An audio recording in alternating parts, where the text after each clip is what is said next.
may mga nakikita akong sunog na tao sa ilalim nun. Nagsisigawan sila na parang humihingi ng tulong. Kahit dito sa Pilipinas, tingin nila sa akin parang Diyos, ha? Nagliligtas sa mga buhay nila. Susunod ka o mamamatay? Kwentong Takip Silim. Bago natin simulan ang kwento, please like and share the video. Huwag na din kalimutan mag-subscribe.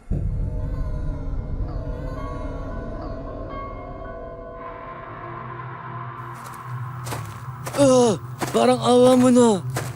Huwag mo akong papatayin. Ang mga anak ko. Ang mga anak ko napakabata pa nila. Haawa ka.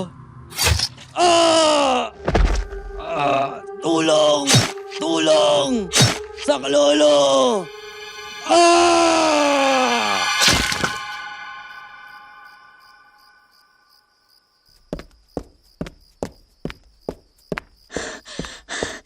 Mamang pulis! Mamang pulis! Nasaan ang tita ko? Nandun, nakakulong. Bakit yun man po kinulong ang tiyahin ko? Wala naman po siyang kasalanan eh. Bumibili lang yan ng napkin sa tindahan tapos ikunulong nyo. Para namang mga wala kayong awa. Neng, nakita siya sa pinangyarihan ng krimen kung saan natagpuan ng bangkay ni Mr. Joel. Eh may ebidensya ba kayo para ikulong siya? Neng, kaya nga nag-iimbestiga kami. Maghintay ka na lang kung makakalaya na ang tiyahin mo. Tita! Ay naku Vilma, pamangkin ko. Mabutit na dalaw mo ko rito. Oo nga, tita. Dinalhan din kita na makakain mo. Alam kong gutom ka na. Naku mismo, hindi ako pinapakain ng mga pulis dito. Panay tingin lang sila sa hinaharap ko. Pero kahit masarap na siopaw, hindi nila ako mahainan. Gutom na ako ah. Ano ba tong dala mo? Siyempre, pansit bihon at banana Q. Naku, tamang-tama. Gustong-gusto ko to. O ano, kumusta na? Makakalaya na raw ba ako? Titignan daw po ng mga pulis, Tita Nora. Ikaw naman kasi, sa dami-dami ng kalsada, bakit dun ka pa dumaan? Eh malay ko ba na may papatayin doon? At saka naiihi ako kaya umihi ako saglit at Diyos ko, etong nangyari. Naihian ko ang bangkay. Ano bang kamalasan ng buhay ko? Ayun tuloy, dinampot ako ng pulis at inakala nila na ako ang pumatay kay Joel na suki pala natin sa beer house. Oo nga po eh. Kawawa naman si Mang Joel. Sinaksak nga raw ang katawan at hindi pa naawa. Binuklat pang tiyan. Naku, sinabi mo pa. Kaya dapat mag-iingat tayo sa labas at talamak na naman ng mga patayan. Miss Nora, maswerte ka na walang matibay na ebidensya na ikaw nga ang pumatay sa biktima. Kaya pinapalaya ka na namin. O diba? Mga tanga kasi kayo. Sinabi nang naihilang ako doon, pinagbintangan niyo pa ako. Mga siraulong to. Anong sabi mo? Ay, hindi mamang pulis. Hysterical lang ang tiyahin ko kasi mahilig siyang manood ng Betamax. Pagpasensyahan niyo na. Ay oo nga mamang pulis. Pero ngayon ko lang napansin na ang gwapo niyo po pala. Kanina kasi madilim. Tapos ngayon medyo lumiwanag. Kamukha mo si Sylvester Stallone. Talaga? Naku oo. Kung di ka lang nagtatagalog, mapagkakamalang kung ikaw siya. Marami nga nagsasabi. O sige na. Lumabas na kayo. Ay! Maraming salamat, Sylvester Stallone. Maraming salamat po. Halika na, Tita Nora. Tara na! Iha, saan mo ba nabili ang banana Q na to? Bakit parang masama ang loob ng nagprito nito?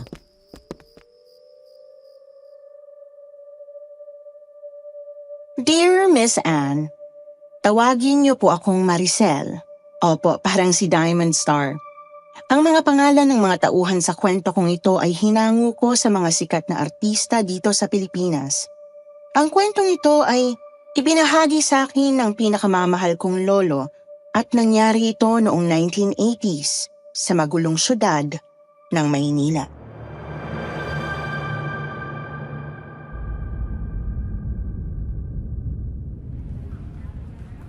Taho! Vilma! Taho! Taho? Sige, bibili ako. Saglit, magbabra lang ako. Huwag ka nang mag-abala dahil wala ka namang tatakpan. Bilis, bago pa makalayo. Eto na! Taho! Taho!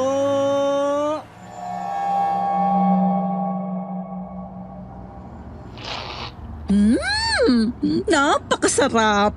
The best taho sa buong Maynila. Tita Nora, taho lang bang kakainin natin? Bakit hindi tayo magpunta sa mamahaling restaurant? Kumain ng steak at masarap na ice cream. Malaki-laki rin ang nakuha natin kay Mr. Joel. Heh, magtigil ka nga. Baka may makarinig sa'yo. Huwag kang nervyosa, tita. E di kung may makakarinig sa atin, e di gamitan mo ng kapangyarihan mo. Kulamin mo sila.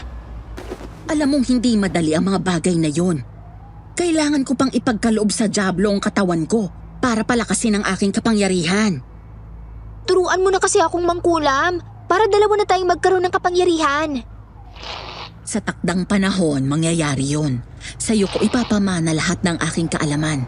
Ikaw ang pinakamagiging makapangyarihan sa lahat. Hindi na ako makapaghintay, tita. Sa ngayon, ipagpapatuloy natin ang ating ginagawa.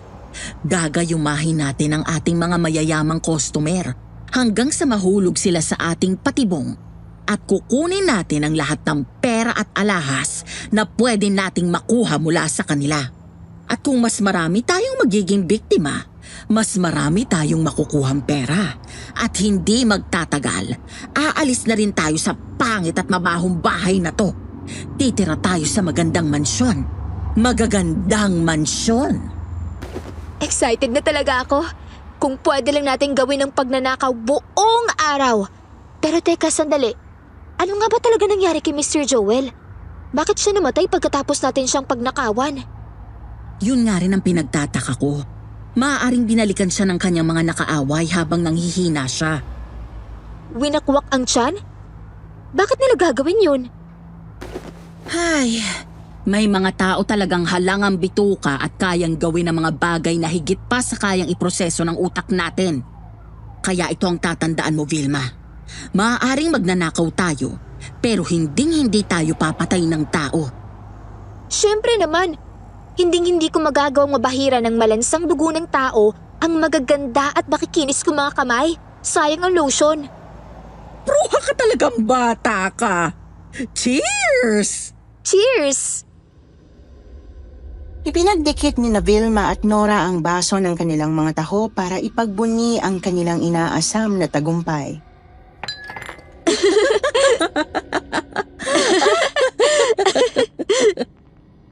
Sa isang maliit na kwarto ni Nora, makikita siyang nakaupo sa isang mesa, nakapikit at nagdarasal habang hinahalo gamit ng kutsara ang likido sa loob ng isang mangkok.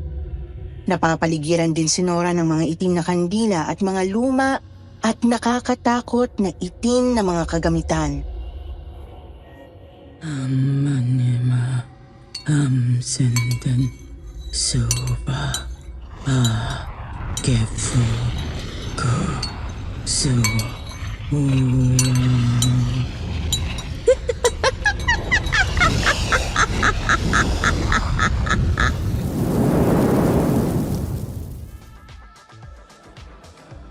Vilma, heto na yung likido. Ingatan mo yan ng mabuti. At wag na wag kang magpapahalata na ilalagay mo yan sa inumin ng target natin. Dating gawi, saka mo na lang sila nakawan pag gumagana na ang gayuma. Kung hindi, mabibisto tayo. Alam na alam ko na yan, tita. Kayang-kaya ko na. Ang kaso, sinong mayaman ang bibiktimahin natin dito? Parang lahat ng customer natin ngayon.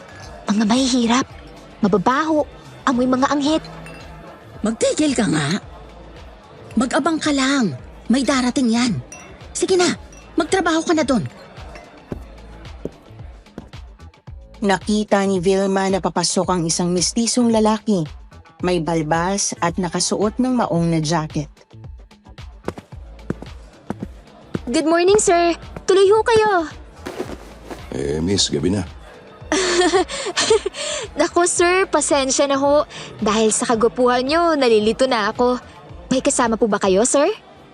Teka, bakit akong waitress dito? Parang napakabata mo pa.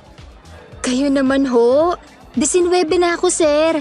Mabuti pa, samahan ko na lang kayo sa table na yon. Mabuti pa nga. Ayan, sir. Dito po kayo maupo. Sandali lang, kukuha ko lang kayo ng may inom, ah. Okay, bilisan mo at mainipin ako. Siyempre, sir. Kayo pa. Antipatiko. Vilma, yung Bombay! Yung Bombay na yun ang target natin! Naku, tita. May nakita na akong target. Isang napaka-antipatiko na lalaki. Alin dyan? Ayun oh, yung mistiso sa bandaron. At saka gwapo. Naku, pabayaan mo na yun. Ang intindihin mo, yung Bombay. Ngayon lang mapapadpad sa atin yun. Ang balita ko, malaki daw lagi ang dala niyang pera. Lalo na ngayon, marami siyang singil. Kaya trabahuhin mo yan ngayong gabi. Malaki ang kikitain natin dyan. Sige, kukuha lang ako ng maiinom. Ikaw, Mr. Antipatiko, humanda ka sa akin sa mga susunod na araw. Alam nyo, sa India ako parang hari doon ha. Mga tao doon sumasamba sa akin dahil ako mayaman. Sobrang yaman. Halos halikan na nila pa ako, I tell you. Kahit dito sa Pilipinas, maraming mahihirap. Tingin nila sa akin parang Diyos ha. Dahil sa yaman ko, nagliligtas sa mga buhay nila. Kaya idol ka namin bossing. Hello, sir. Good morning. Good morning. Antok ata siya.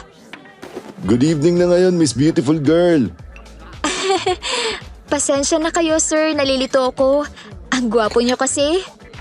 Sino? Ako o si Amir?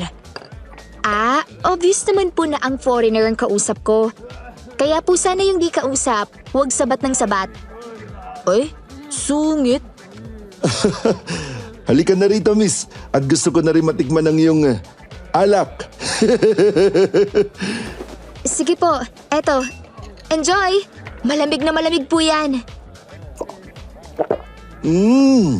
Sarap. Talaga? Gusto mo ikuha pa kita ng maraming-marami? Oo, ikuha mo pa ako ng maraming-marami. Pagkalipas ng ilang oras ng pakikipagkwentuhan, inaya ni Mr. Amir si Vilma na magmotel. Pumayag naman ito upang maisakatuparan ang kanyang plano. Naiwan sa bar ang kaibigan ni Mr. Amir na si Isko, pati na rin ang mistisong lalaki. Ay, ano ba to si Boss Amir? Bigla na lang akong iniwan. Bakit? Saan ba pupunta yun? Hindi ko nga rin alam Natipuhan nata yung babaeng waiter. Tinake out niya. Kala ko pa naman sabay kaming uuwi. Matinig talaga si Bossing kahit may asawa at mga anak na. Saan direksyon ba sila nagpunta? Hindi ko nga alam. Bigla na lang nawala. Sandali, kilala ka ba namin? Hindi. May naalala ka bang sinabi ng babae ko saan sila pupunta? Iisipin kong mabuti. Wala siya masyadong nabanggit. Pero ang alam ko, nagkayayaan silang magmotel. Sa isang motel, lasing na lasing si Amir, pero masayang masaya ito na kasama si Vilma. Nagtatawanan sila at nagkukulitan simula nang magkausap sila. Sobrang ganda mo, alam mo? Kahit sa India, pag pumunta ka doon, lahat ng lalaki doon, hindi ka pakakawalan. Magiging prinsesa ka doon. Yes, lalo pa kung ako magiging nobyo mo. Tayo ang maghahari at ikaw magiging reyna ng buong India. Maganda nga yan. Gusto ko rin maging isang reyna. Pero sa ngayon, tara na sa kwarto. Paparanas ko sa'yo kung paano maging totoong isang hari. Gustong gusto ko yan.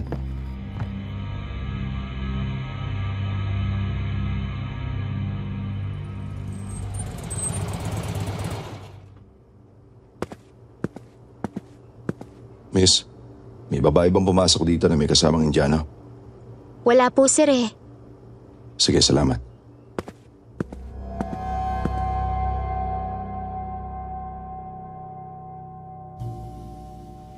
Masaya ka ba na kasama mo ako rito ngayon? Siyempre masaya ako. Sobrang saya ko na para akong lumulutang sa langit. Kaya kong gawin ang lahat para sa'yo. Kahit bigay ko sa'yo lahat-lahat, Miss Beautiful Girl. Talaga? Lahat-lahat? Ibibigay mo sa akin? Oo, ibibigay ko sa'yo. Iaalay ko sa'yo dahil napakaganda mo. Sige, ibigay mo sa akin ang lahat ng mamahaling bagay na meron ka. Pera at mga alahas. Ito, marami akong pera. Ibibigay ko sa'yo lahat, pati itong kwintas ko at bracelet sa'yo na. Pati wedding ring, bibigay ko na rin. Ang dami! Ganyan ka pala kagalante, Sir Amir.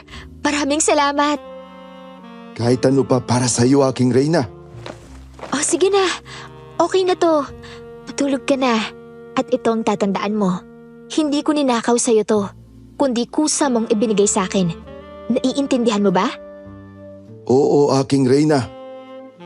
O sige na, dali. Matulog na. Oo, aking reyna.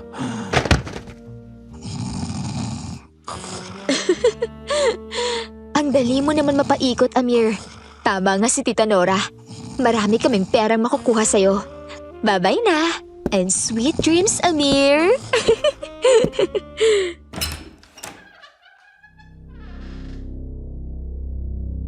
Hating gabi na. Naiwang mag-isa si Amir sa loob ng kwarto ng motel. May taong parating at pumasok sa kanyang silid. Iniharap nito ang dalang kutsilyo sa natutulog na si Amir.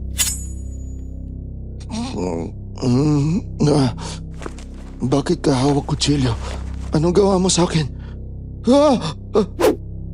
Sasaksakin na ng misteryosong tao ang Indiano nang mabilis na kinuha ng Indiano ang isang unan at pinagsangga ito sa kutsilyong tatama sana sa kanya.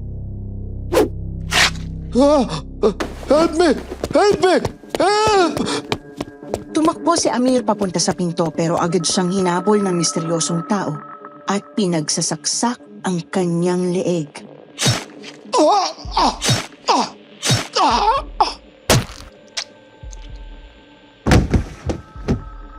Bumulagta sa sahigang kaawa-awang Indiano. Naupo ang misteryosong nilalang sa tabi nito. Tiniyaya nito at sinimulang hiwain ang tiyan. Bumulusok ang dugo ni Amir at lumabas ang mga lamang loob. Pagkatapos isagawa ang karumal-dumal na krimen, agad na ring lumabas mula sa kwarto ang misteryosong nilalang. May pinatay na naman at Indianong namatay. Sigurado ako may kinalaman kayo magtsahin sa mga krimeng to eh. Marahil nakakalusot kayo ngayon, pero darating din ang panahon na mapapatunayan ko ang mga pinakatatago niyong lihim.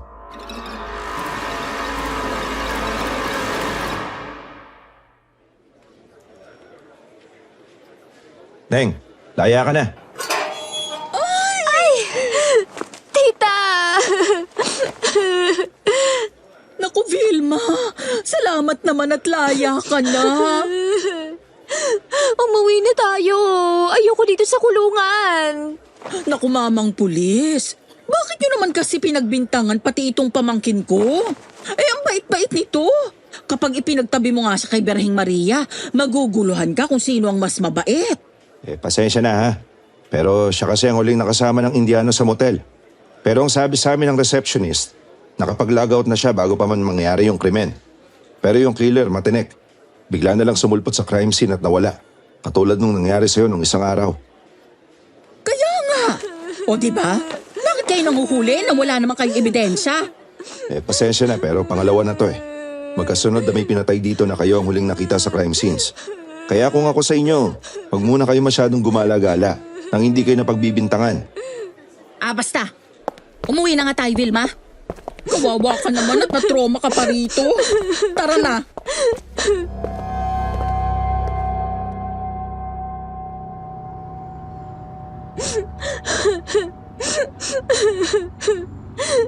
Tama na yung kakaiyak mo. O heto, binilang kita ng taho nang malamanan niyang tiyan mo. Huwag mo nang masyadong isipin. Pero Tita Nora, sino naman kaya ang totoong pumapatay? Bakit lagi nangyayari ito sa mga binibiktima natin? Yun nga ang hindi ko alam eh. Masisira pati ang mga plano natin kung laging nangyayari ang patayan na to. Kailangan may gawin na tayo. Dapat tayo na mismong umalam kung sino ba talaga ang nasa likod ng mga pamamaslang. Hindi kaya may sumasadyang manabutahi sa atin. At sino naman? Hindi ko alam sa ngayon. Pero kung mag-iimbestiga tayo, malalaman natin ang totoo. Ang mabuti pa, mamaya, dating gawi, gagayumahin mo ang target nating customer para pag nakawan at ako ang susubaybay kung sino man ang demonyong sumasabotahe sa trabaho natin. Pero, paano pag nahuli niya tayo? At tayo naman ang patayin niya? O edi humanda siya dahil makikipagpatayan tayo.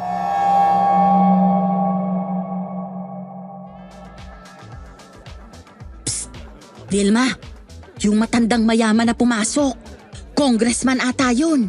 Naku, malaki ang kikitain natin dyan. Oh, alam mo na ang gagawin mo ha? Sige, tita. Hello, miss. Ikaw na naman, Mr. Antipatiko? Antipatiko. May bansag ka na sa akin? Table for one nga, please. Sir, may mata ka, di ba? Bakit hindi ka kayo maghanap ng sariling table mo? Busy ako eh. Bakit parang ang sungot mo ata ngayon? Eh kasi ayoko sa'yo. Tabi! Ano nangyari doon? Hello, sir. Good morning po. Good morning, Iha. Ay, hindi. Good evening na po pala.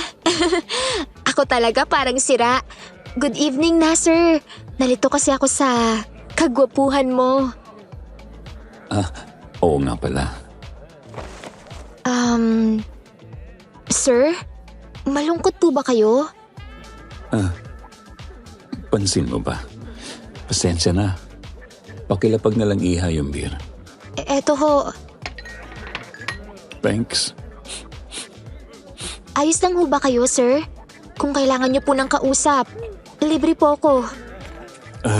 Kakahiya naman. Ay, hindi po. Wala pa naman po akong gagawin pa. Parang napakabata mo pa, Iha, para sa trabahong ito. Hindi ka naman nag-aaral? Hindi na ho. High school lang po natapos ko eh. Maaga din po kasi ako naulila sa mga magulang. Kaya hindi ko na kayang mapag-aral ang sarili ko sa kolehiyo.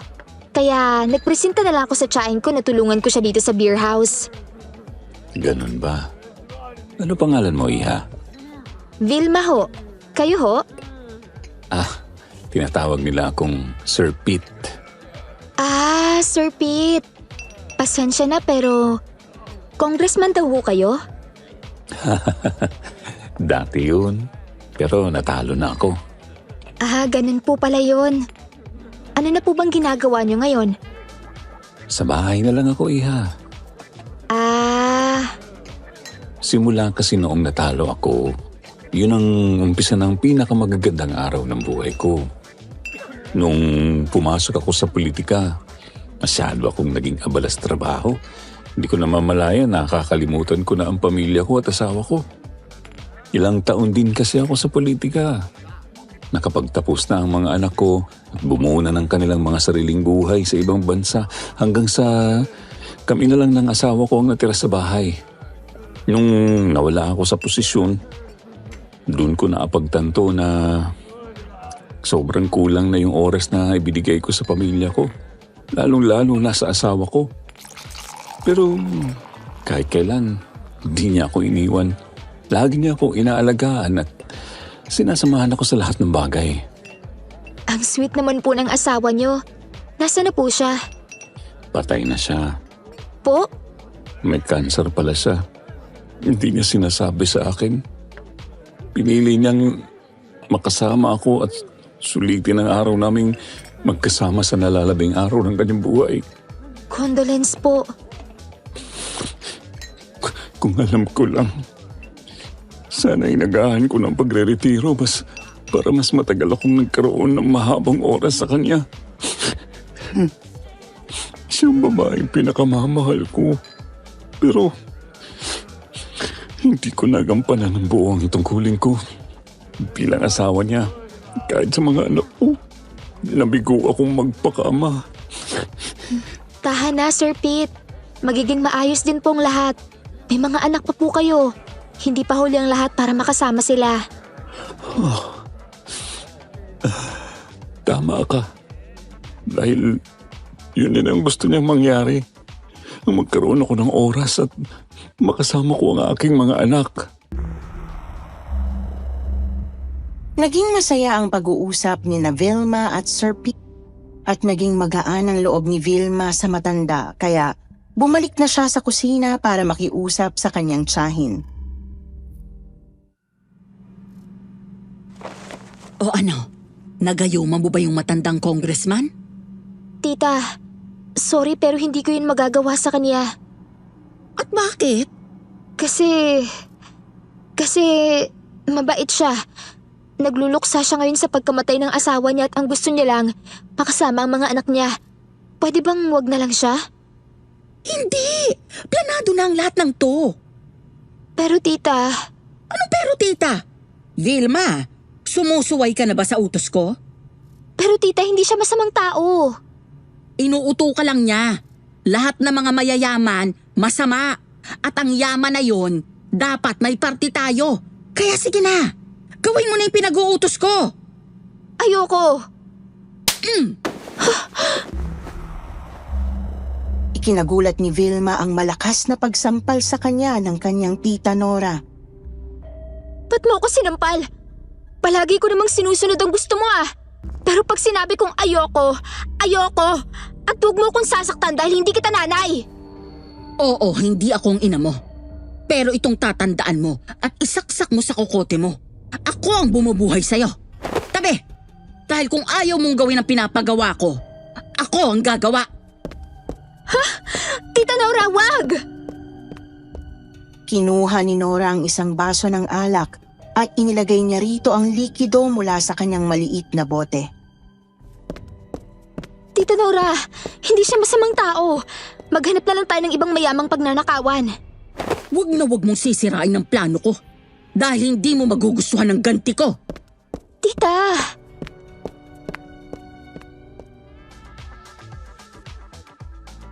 Hello, Mr. Pete. Ang dami nyo na palang napagkwentuhan ng waitress namin. Heto yung alak nyo. Maraming salamat po. Mr. Pete, Vilma, bakit hindi mo ikuha si Mr. Pete ng makakain? Ikuha mo siya ng lechon kawali. Sige na! tita, Bilisan mo, wag mong paghintayin ng customer. Sa totoo lang, ayos lang ako. Kukuha siya. Dahil yun ang utos ko sa kanya. Vilma? sige po. Wala nang nagawa si Vilma kundi ang sundin ang utos ng tiyahin. Bumalik siya sa kusina para ihanda ang pulutan ng matandang customer. Ano bang gagawin ko? Paano ko ba matutulungan si Sir Pete? Miss. Ay! Kung magulat ka naman, para ka nakakita ng maligno. Maligno talaga? Anong ginagawa mo dito sa kusina? No entry dito, lalo na ang mga customer na katulad mo na mukhang kapre. Labas! Labas na! Papaluin kita nitong hawak kong kawali. Miss, sandali lang. Nakita ko kayo nag-aaway ng tiyahin mo. Ha? At nang chichismis ka pa ha? Bastos! Miss, makinig ka. Kailangan ko mag-imbestiga. Kailangan ko malaman na totoo tungkol sa mga patayan na nangyayari dito sa syudad natin. Bakit? Sino ka ba? Isa akong investigador at sospek kayo sa mga pumapatay sa lugar na to. Hindi ako ang pumapatay at hindi ko magagawa yan. Mabuti pa makipagtulungan ka na lang sa akin para malaman natin kung sino nga ba ang totoong pumapatay. Sandali. Sumilip si Vilma sa mismong beer house at nakita na palabas na ng beer house ang kanyang tita Nora at si Mr. Pete. Naglalandian na sila, indikasyon na tumalab na ang gayumang ipinainom ni Nora sa matandang customer. Paalis na sila. Ang tita mo at ang matanda? Tara, sundan natin. Hindi. Hindi ko maaaring traidorin ng tita ko. Bakit? Dahil kami lang ang magkasangga sa buhay. Pero mabait si Mr. Pitt. Bakit? Ano ba binabalak niya kay Mr. Pitt? Tara na nga! Sundan na natin sila. Sakay ng motor ni Eduardo, sinundan ng dalawa ang kotse na sakay sina Mr. Pitt at Nora. Nakita nila itong pumasok sa isang motel.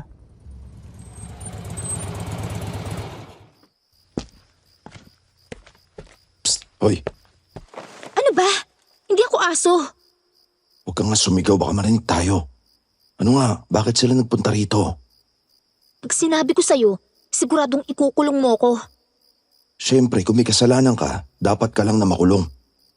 Eh di hindi ko sasabihin. Kung hindi mo sasabihin, anong gagawin natin ngayon?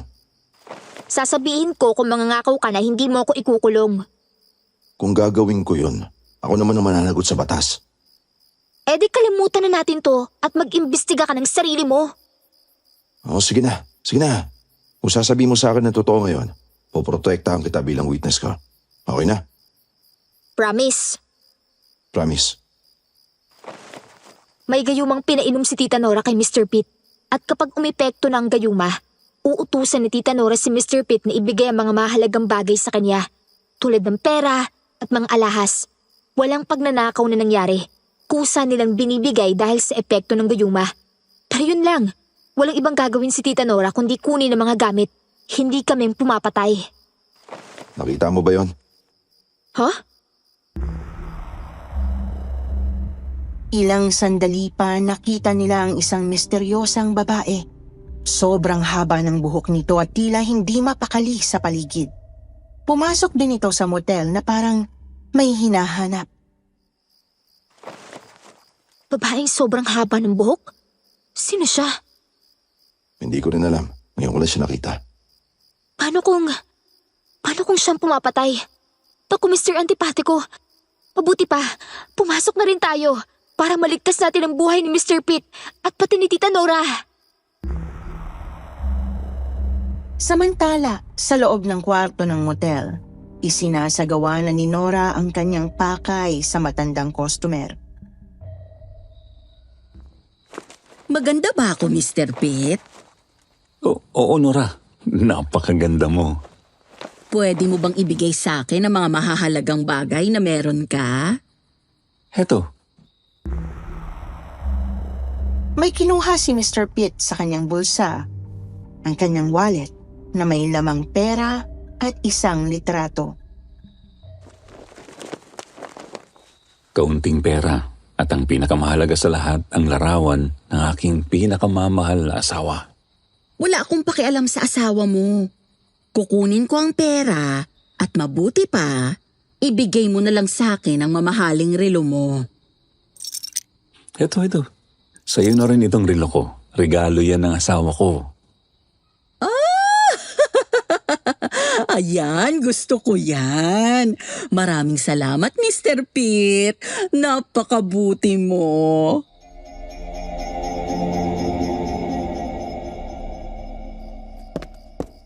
Nawala yung babae. Hello, ma'am. Good evening po. Papasok po kayo ng boyfriend mo? Nako, hindi ko boyfriend... Oo. Papasok kami ng girlfriend ko. Psst! Ano ko ba? Paano tayo makakapasok sa loob kung di tayo magpapanggap? Ay, nako. Pero miss, may nakita ba kayong babaeng mahaba ang buhok na pumasok? Nag-check-in ba siya? Mahabang buhok? Parang wala akong napansin, sir. Ang huling pumasok, isang babaeng may kasamang matanda eh. Ano nangyari dun? Kakapasok lang nun eh. Sige miss. Mabuti pa makapag-check-in na rin kami ng girlfriend ko. Kapal? Nag-check-in na sa isang kwarto sa pangalawang palapag sina Vilma at Eduardo. Pinag-uusapan nila ang kanilang plano sa pag-iimbestiga. Nakita ni Eduardo ang pagdaan ng babaeng mahaba ang buhok na tila may hinahanap. Siya yung babae. Anong pakay niya rito? Ano nakita mo? Kamu na maingay.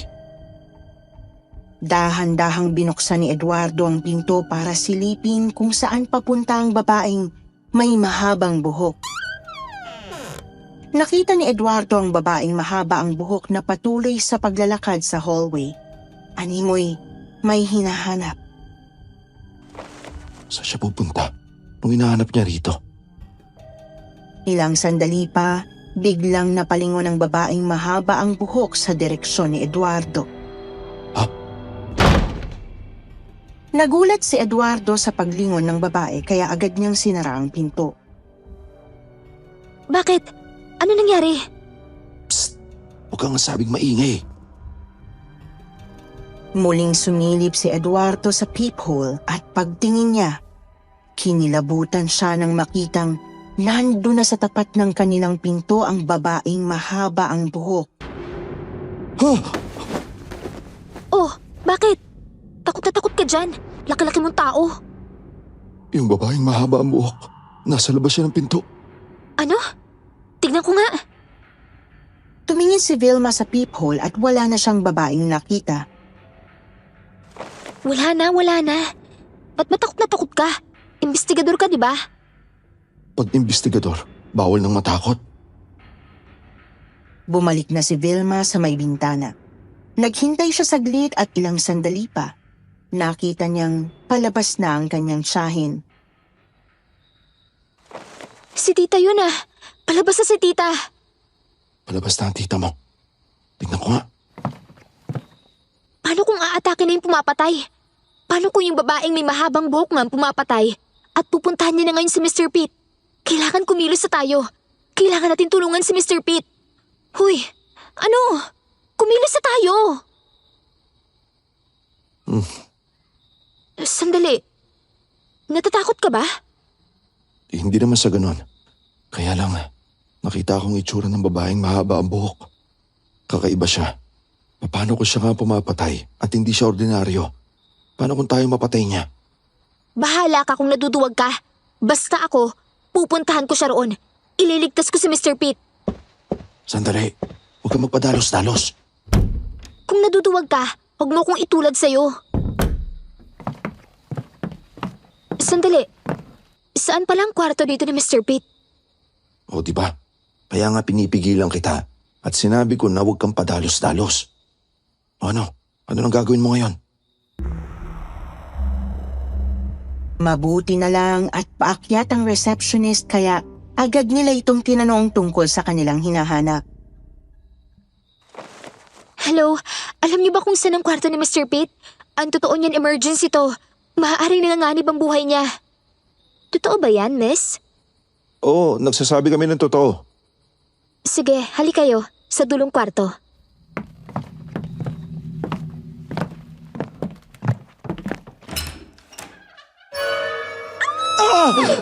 Mr. Pete! Natagpuan nila sa kwarto ang nakabigting si Mr. Pete at wala ng buhay. Nasa labas sina Eduardo at Vilma. Pinapanood kung paano bitbitin ng mga pulis palabas ang bangkay ni Mr. Pete.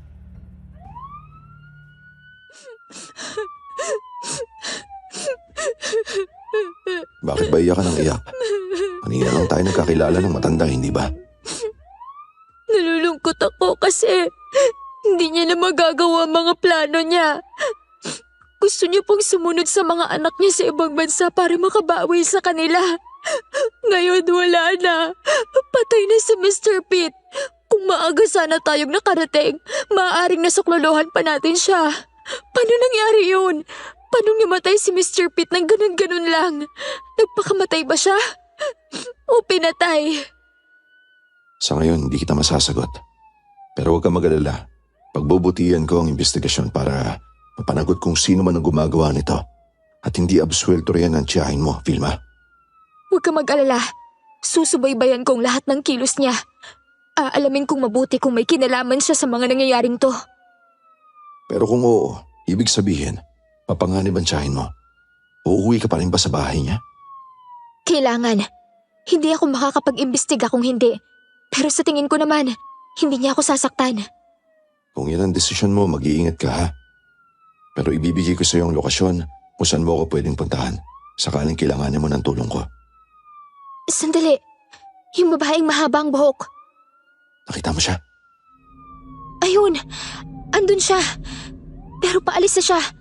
Papasok siya ngayon sa iskinita. Kanina habang nag-uusap tayo, napansin ko na nakatingin siya sa atin. Pero nang makita niyan tinitignan ko na siya, saka naman siya umalis.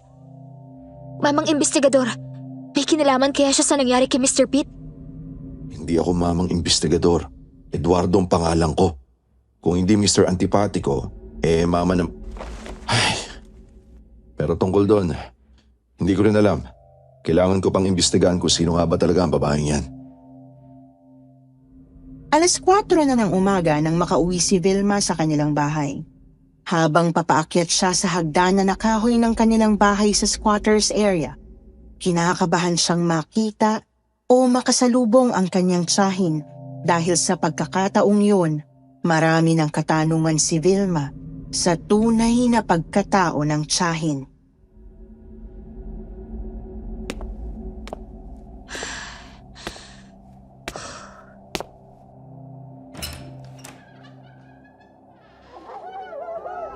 Ano yung ingay na yun? Pagpasok ni Vilma sa loob, pansin niya ang kakaibang ingay mula sa silid ng kanyang tiyahin.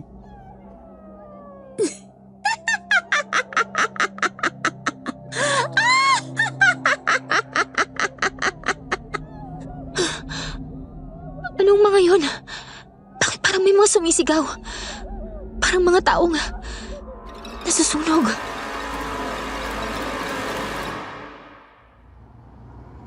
Taho! Taho! Tita Nora, eto na yung taho niyo. Thank you. Oh, bakit parang puyat na puyat ka? Hindi ka ba natulog? Magang-maga ang mata mo ah. Mukha kang bubuyog. Natulog naman. Marami lang iniisip. Iniisip? Feeling mo naman busy ka sa buhay. Ano pa bang iniisip mo? Ako na nga ang dumilihensya kahapon. At alam mo ba, marami akong datong na nakuha kay Mr. Pete. Alam niyo po bang patay na si Mr. Pete? Ha? Patay? Naku! Anong nangyari? Paano nangyari yun? At saka paano mo naman nalaman? Ano kasi... yung mangtataho... Ibinalita niya sa akin na isang matandang lalaki daw ang nakitang nakabigti kagabi sa isang motel. Diyos ko! Baka naman nagpakamatay. O kaya pinatay. Na naman? Tita Nora, kaya 'di ba yun yung usapan natin kahapon? Naaalamin natin kung sino ang pumapatay o kung may nananabutahe sa atin. Ang sabi mo pa, makikipagpatayan ka. Nawala sa isip ko. Ikaw kasi. Ayaw-ayaw ka pang biktimahin tong si Mr. Pete napakayaman nun. Kasi, nakwento niya sa akin ang buhay niya at ang gusto niya lang naman makabawi sa mga anak niya. Sa maraming taon na nagkulang siya pati sa asawa niya, nakakamatay lang. O baka hindi naman siya pinatay. Baka naman malungkot siya kaya tinapos niya na yung sarili niyang buhay. Sa tingin niyo ba, ganun na nangyari? Oo.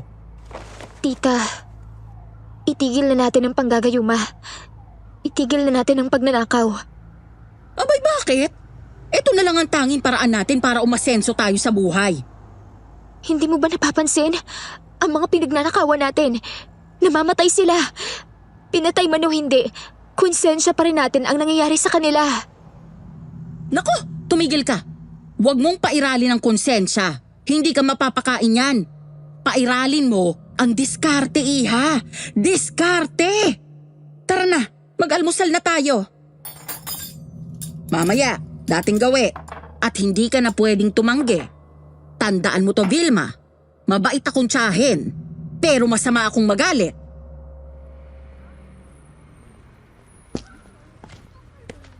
Manang, mawalang galang na po. May itatanong na sana ako.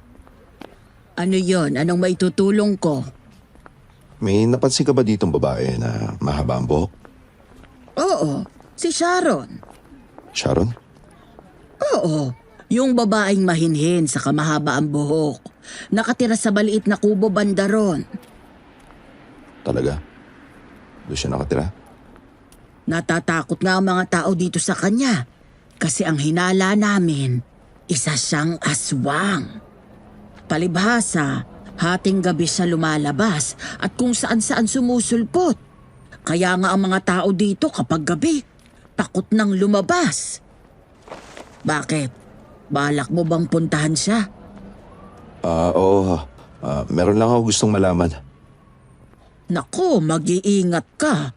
Kung aswang nga siya, baka kung mapano ka. Naglakas loob si Eduardo na magpunta sa maliit na kubo ng babaeng tinatawag na Sharon. Pinagmasdan niya ang maliit na kubo. Medyo makalat ito at may mabahong amoy. Ilang sandali pa, isang babae ang napansin niya na nakatanaw sa bintana. Tao po. Miss? Lumabas naman ang babaeng may mahabang buhok. Binuksan nito ang maliit na gate para imbitahan sa loob si Eduardo. Tuloy ka. Maraming salamat. Sumama na si Eduardo sa misteryosong babae papasok ng bahay. Pagpasok ni Eduardo ng bahay, agad niyang napansin ang mga malalaking itak na nakasabit sa dingding ng bahay. Dahil dito nakaramdam ng sobrang kaba si Eduardo. Ayos ka lang ba? Oh, Sandali, ikukuha lang kita ng maiinom. Napaupo si Eduardo sa upuang kahoy habang nagmamasid-masid sa bahay. Amoy matanda ito, kahit hindi pa naman matanda ang babae.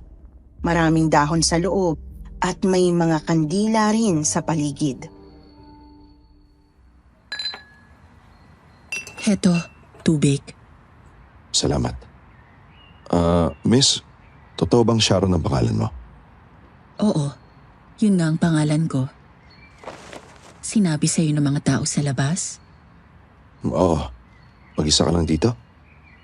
Oo, mag-isa ako. Maaari ka bang malaman ang trabaho mo? Masahista. Nagmamasahe ako sa gabi. Talaga? Saan? Kung saan-saan. Minsan sa motel. Kaya pala. Bakit? Nakita na ba tayo? Hindi pa naman. Bakit hindi mo iniinom ang tubig mo? Nandidiri ka ba? Hindi. Ito na nga Iinumin ko na. Sarap ng tubig. At malamig. Maraming salamat ilang araw ka na palang nandito? Wala pang 1 buwan. Saan ka galing? Sa Antique. So isa kang probinsyana. Magaling. Napansin ni Eduardo na kinuha ni Sharon ang isang itak nito na nakasabit sa pader at pinunasan. Meron ka pa bang importanteng sasabihin? Wala na. Masaya ako makilala ka, Miss Sharon. Mauna na ako, ha? Sige. Palabas na ng bahay si Eduardo, pero may makahulugang tingin at salitang binitiwan si Sharon bago pa man siya makaalis sa maliit na kubo. Mag-iingat ka. Tumango na lamang si Eduardo at naglakad papaalis. Gayunpaman nagtago si Eduardo sa likod ng isang bahay. Inaabangan ang mga susunod na kilos ng babaeng mahaba ang buhok. Ilang minuto pa lang ang lumipas nang lumabas ang babae, may dalang bayong at umalis ng bahay. Pasimple siyang sinanda ni Eduardo, ngunit nag-iingat dahil panay ang lingon ng babae. Waring iniiwasan ang sino mang maaaring sumusunod sa kanya. Nang makarating ang babae sa paradahan ng jeep, sumakay siya rito. Kaya naman kinuha ni Eduardo ang kanyang motor at sinundan ang biyahe ng jeep. Nakadalawang lipat ng jeep ang babae hanggang makarating siya sa Rizal. Mula sa palengke, sumakay naman siya ng tricycle at nagpahatid malapit sa bukid. Pumasok si Sharon doon at si Eduardo naman ay bumaba sa kanyang motor. Ipinarada ito sa tagong lugar at saka sinundan ng babaeng mahaba ang buhok papasok.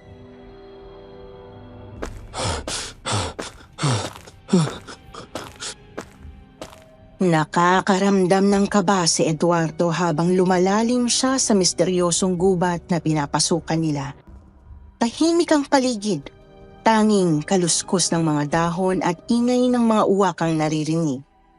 Panay ang lingon ng babae, waring may iniiwasan o binabantayan, kaya't mas lalo pang nag-ingat si Eduardo sa kanyang mga kilos.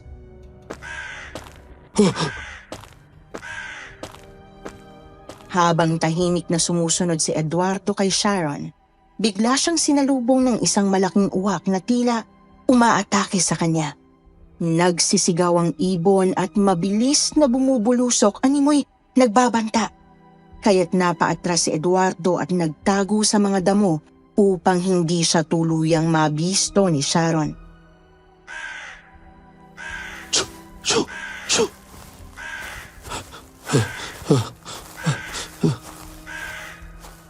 Samantala, isang hapon sa bahay ni Nora at Vilma, hinahanap ni Vilma ang kanyang tiyahin sa bahay upang mananghalian.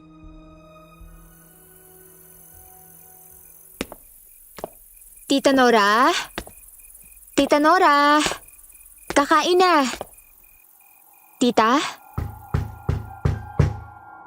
Inisip ni Vilma na baka nasa kwarto ang kanyang tiyahin, kaya pumunta siya roon at sinubukang tawagin ito mula sa labas. Tita, kakain na. Wala bang tao sa loob? Ito pala ang kwarto ni tita. Puro kandila. Mga bote ng kanyang gayuma at mga itim na kagamitan. Mangkukulam nga si tita. Hindi na nagtaka si Vilma nang makita ang nakakatakot na kwarto ni Nora. Pero sa pag-iikot niya, may kakaiba siyang napansin sa sahig.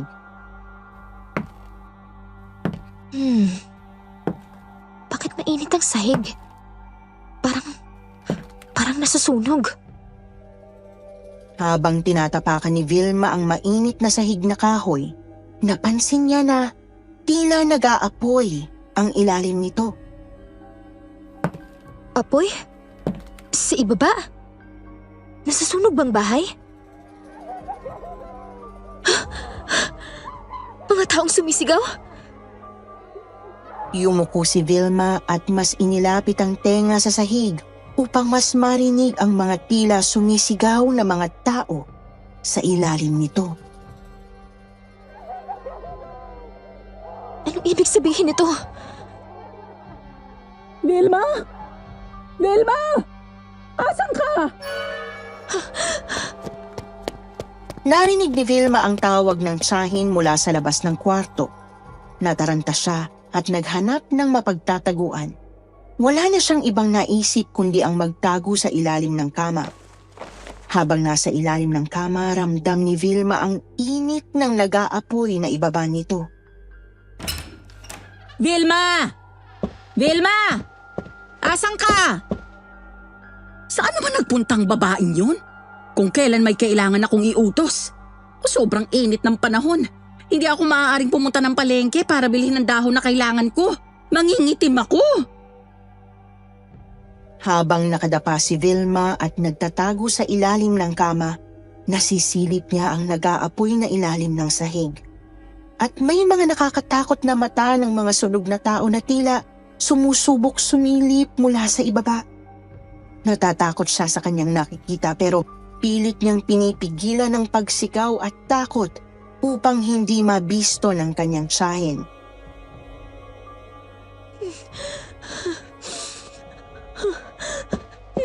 Ano yun? Ay, Vilma, nasaan ka na ba?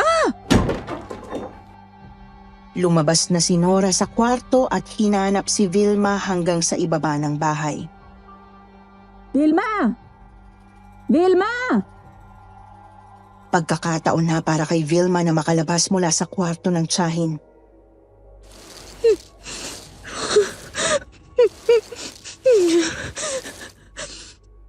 Mabilis na gumapang palabas si Vilma mula sa ilalim ng kama at agad tumakbo palabas ng kwarto. Vilma! Vilma! Oh, Vilma! Bakit nandito ka sa loob ng bahay? At bakit parang hingal na hingal ka't pinagpapawisan? Tita. Galing ako sa banyo. Mainit sa inidoro kaya pinagpapawisan ako. Talaga? Kanina pa kita hinahanap. Pumunta ka sa palengke. Ibili mo ako ng balanoy. Hetong pera. Siguraduhin mong mabibili mo ako ha, dahil kailangan ko yun ngayon. Sige, bibili na ako. Sa pag-alis ni Vilma sa bahay, hindi siya mapakali dahil sa mga natuklasan. Bakit nag-aapoy ang ilalim ng sahig at bakit may mga sumisigaw na sunog na tao mula ron? Sa bukirin, nagtagumpay si Eduardo sa kanyang plano na sundan si Sharon. Huminto ang babae sa isang sementadong estruktura na animoy poultry house at pumasok doon. Maririnig ang ingay ng mga aso na nagmumula sa loob. Bakit may mga aso? Naging mahirap para kay Eduardong makahanap ng paraan para makapasok.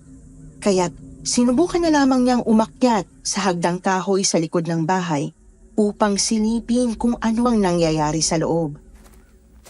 Kitang-kita ni Eduardo sa maliit na butas ang mga asong nagkakahulan habang nakakulong. At iba naman ay sinimulan ng katayin ng mga lalaki. Nakikita niya si Sharon na kapapasok lamang at inilabas ang itak nito sa bayong at nagsimula na rin sa pagkatay ng mga kaawa-awang aso. Anong ginagawa nila? Bawal ito. At si Sharon, isa siyang tagakatay ng aso? Sinubaybayan pa ni Eduardo ang ginagawa ni Sharon at nakita niya kung paano hinati ng babae ang katawan ng aso kapareho ng paghihiwa ng katawan ng mga sunod-sunod na pagpatay sa Maynila. Posible kayang si Sharon nga ang pumatay pati sa mga lalaking biktima. Muling inatake si Eduardo ng malaking uwak habang nakatapak sa hagdang kahoy. Sinusubukan niyang sawayin ang ibon ngunit ayaw nitong tumigil at inaatake siya hanggang sa magkasugat-sugat ang kanyang mukha at mga kamay. Shoo! Bumababa si Eduardo sa hagdang kahoy at nagtago sa isang liblib na bahagi ng bukirin upang hindi mabisto ng mga lalaki nangangatay ng aso, pati na rin ni Sharon. Agad siyang tumakbo palabas ng bukirin. Binilisan ng takbo upang hindi na siya mahabol ng uwak.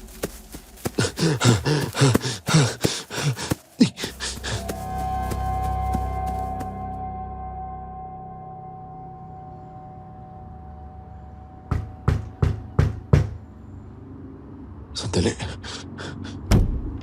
Vilma? Hi, Mr. Eduardo. Oh, buti naman hindi na Mr. Antipati ko. Napadalaw ka. Kasi, teka, ano nangyari sa'yo? Ba't nagkasugat-sugat ka? Wala ano lang. May napalaban lang sa...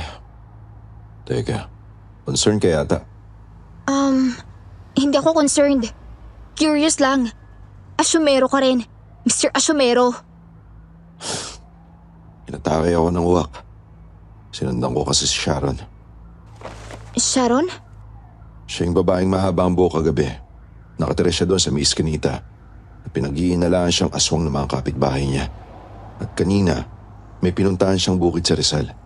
Nagpunta siya sa isang parang poultry house kung saan isa siya sa nangangatay ng aso. Bawal yun Kaya nga nireport ko na sa police station. Papunta na rin ng mga pulis para huliin ang mga kumakatay ng aso pati si Sharon. Pero ito ang kakaiba sa nakita ko. Hinati ni Sharon ang katawan ng mga aso na kaparehong kapareho kung paano hinati ang katawan ng mga lalaking pinatay noong mga nakaraang araw. Kaya malakas ang loob ko na may kinalaman nga si Sharon sa mga pagpatay. At kapag nahuli na siya ngayon, doon natin malalaman ang buong katotohanan. Magandang balita yan. Para matapos ng pagpatay dito. Ikaw, ano pinunta mo rito? Hindi lang ako mapakali sa bahay. Alam kong magaling naman kukulam si tita pero kakaibang nakita ko kanina eh. Parang nasusunog yung ilalim ng sahig. Kahit wala naman nangyayaring sunog dahil ang ibaba nun, bodega. At may mga nakikita akong sunog na tao sa ilalim nun. Nagsisigawan sila na parang humihingi ng tulong. Alam kong pwedeng hindi ka maniwala pero natatakot ako na ang tiyahin ko ay sugo ng dyablo. Ano? Kung totoong hinala ko, maaaring siya rin ang dahilan ng mga pagpatay. Hindi pa malinaw pero itong kutob ko sa ngayon. Dapat ba huliin na rin namin ng tiyahin mo? Hindi. Hanggat walang matibay na ebidensya sa kanya, wala kayong mapapala sa kanya at kayo lang ang mapapahamak dahil may kapangyarihan siya. Ang kailangan kong gawin ngayon, ang malaman ng totoo. At kung siya man ang pumapatay, kailangan ko siyang mapigilan. Delikado ang gagawin mo. Nandito lang ako. Tutulong ako sa'yo. At mag-iingat ka, ha? Bakit? Concerned ka sa akin, oh? Hindi, no? Curious lang ako. Curious saan? Kung... paano mo lalabanan ng tita mo? Ewan ko sa'yo. Alis na ako. Salamat pala sa pagpapatuloy sa bahay mo. Oo nga pala. Hindi kita napapasok sa loob. Gusto mo pumasok ka muna? Para saan pa? Huli ka na. Mr. Antipatiko ka talaga. Sige na, bye.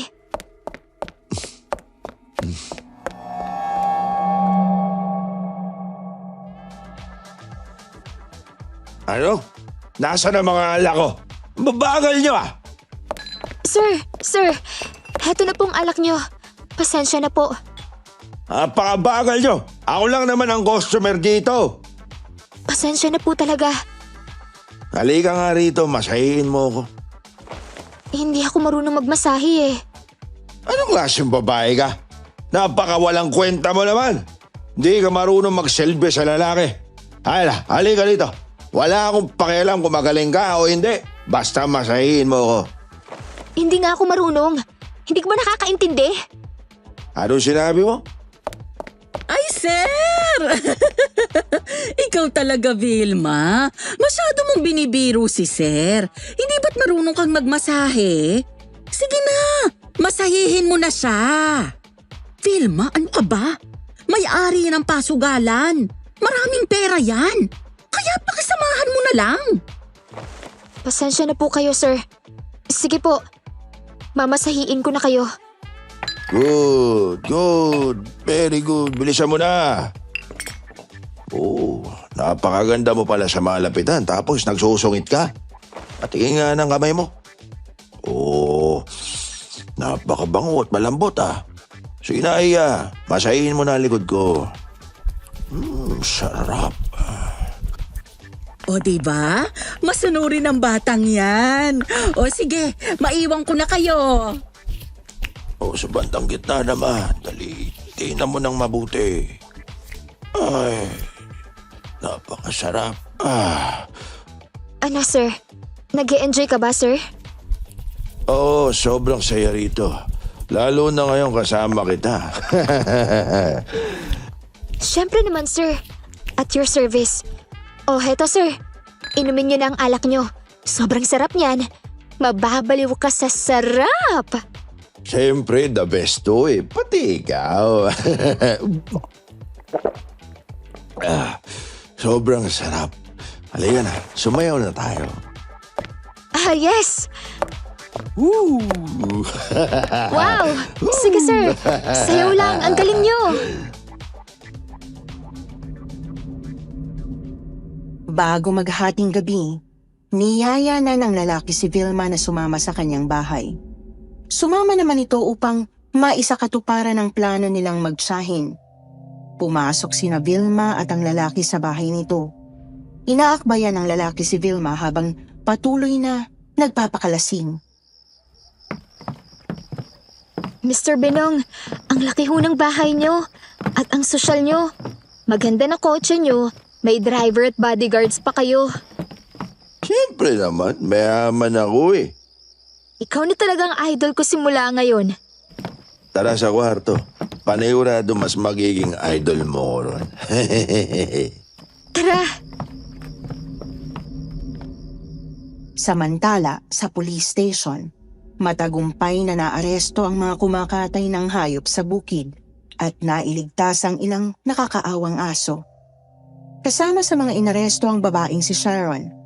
Agad siyang dinala sa isang pribadong silid kung saan siya'y kinukwestiyon tungkol sa kanyang posibleng pagkakasangkot sa brutal na pagpatay sa mga lalaki. Ano po ang sinasabi ninyo? Wala akong alam sa mga sinasabi ninyong pagpatay sa mga lalaki. Nananahimik ako. Kung ganon, anong ginagawa mo sa motel bago nakitang nakabigti si Mr. Pitt? Paano mo ipapaliwanag na nakapasok ka sa motel nang hindi nakikita ng staff doon? Labas-masok ako sa motel dahil isa akong masahista. Kahit ang sinasabi niyong Mr. Pitt, hindi ko siya kilala. Eto, tignan mo tong larawang to. Larawan niya ng mga lalaking pinapatay. Hati ang katawan, kaparehong kapareho kung paano mo pinapatay ang mga aso. Ayoko makita yan! Ilayo niyo sa akin yan! Ano? Nasisikmura mong pumatay ng aso. Kung umarte na hindi mo nasisikmura na makita yung mga bangkay ng tao. Kaya sabihin mo na ang totoo. May kinalaman ka ba sa pagkamatay ng mga lalaking ito? Ano? Meron. Kung ganon, paano nangyari to? Anong kinalaman mo sa pagpatay? Tumalim ang mga mata ni Sharon. Galit na galit siya at mistulang nangingitim ang kanyang mukha. Oo, ako ang humati sa mga katawan ng bangkay. Ngayon kung gusto niyo akong ikulong, ikulong niyo na ako. Pero wala akong ibang sasabihin sa inyo. Dali niyo na sa kulungan to at siguraduhin niyong hindi siya makakatakas dahil mapanganib siyang tao. Sa bahay ni Mr. Binong, unti-unti nang pinapaikot ni Vilma ang utak ng lasing na lalaki sa kanyang mga palad. Mr. Binong, gusto ko ng maraming pera, alahas, at kahit na anong mahalagang pera na pwede mong ibigay sa akin. Pinagkakawartahan ba ako? Hindi, tatanggapin ko kung anong makakaya mong ibigay sa akin. Ay, mamaya na yan. Mabuti palikan mo na ako, ha?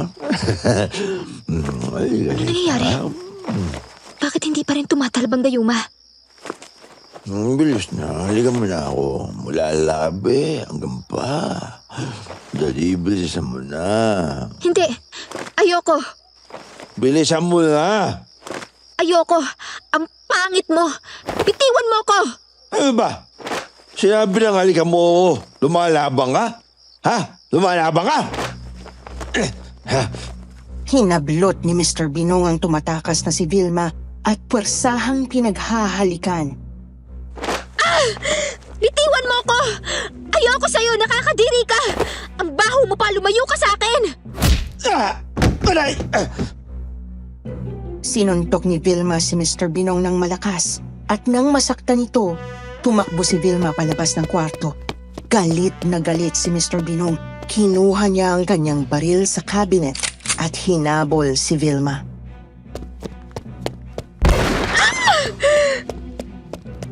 Habang tumatakbo si Vilma sa hagdan, biglang nagpaputok si Mr. Binong. Tumakbo ng mabilis si Vilma. Nakarating siya sa kusina at naghanap ng mapagtataguan. Walang iya kang babae ka. Sinira mong napakaganda kong mukha. Hindi mabuksan ni Vilma ang gate sa kusina. Kabadong-kabado siya kaya naghanap na lamang siya ng magagamit niyang armas. Kinuha niya ang isang kutsilyo na nasa loob ng cabinet. Diyos ko, sana hindi pa itong katapusan ng buhay ko. Vilma, nasan ka? Anong gagawin ko? Saan ako magtatago? Dito sa cabinet kaya? Hinanap ni Mr. Binong si Vilma at agad niyang napansin ang bumubukas na pinto ng cabinet sa ilalim ng lababo. Akala mo ba hindi kita makikita? Pula ka. Huh? Pulang tao.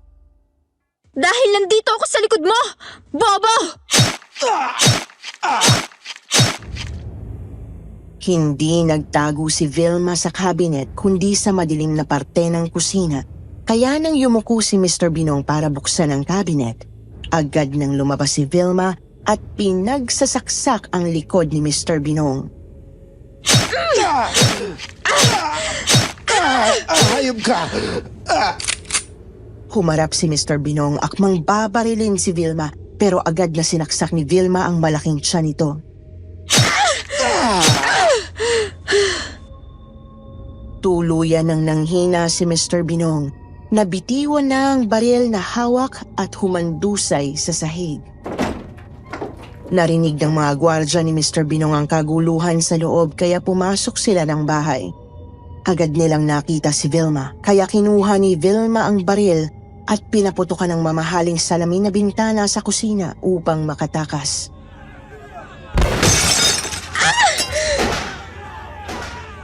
Nagpaulan ng putok ng baril ang mga tauhan ni Mr. Binong sa kusina. Tinamaan ng 3 beses ang magkabilang braso ni Vilma pero nagawa pa rin niyang lumusot sa binasag niyang bintana para makatakas.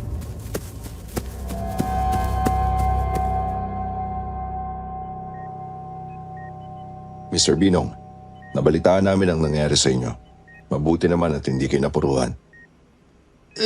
Ganon siguro talaga kapag masamang damo. Natatandaan niyo ba kung sino ang may gawa nito sa inyo? Si Vilma, yung taga beer house. Ngayop na babaeng yun ang nagtangkang pumatay sa akin. Si Vilma? Sigurado ho ba kayo, Mr. Binong? No, witness ko ang mga tauhan ko at ang sabi nila sa akin. Nabaril nila ng ilang beses ang hayop na yun bago pa siya makatakas. Kaya sana patay na ang babaeng yun.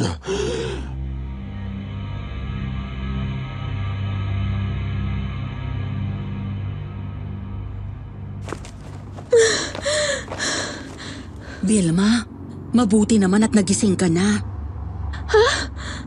Huwag kang mag-alala. Naririto lang ako sa kwarto ko. Ginagamot kita. Ilang tama ng baril din ang natamo mo. Pero huwag kang mag-alala. Gagaling ka na. Tita, ano nangyari? Bakit hindi umubra hanggang yung makagabi? Pasensya ka na. Sinadya ko yun. Sinadya? Para ihanda ka sa malaki mong misyon. Ang pumatay ng tao. Ano? Nakita mo naman na may mga taong masyadong tuso at masasama. Vilma, pamangkin, ang mga masasamang tao ay walang karapatang mabuhay sa mundo. Kailangan silang patayin at ihatid sa dapat nilang kalagyan, ang impyerno. Tita, ano nangyayari? Anong ibig mong sabihin? Ikaw ba? Ikaw bang pumapatay? Paano mo nasasabi yan sa tita mo? Mukha ba akong mamamatay tao? Hindi.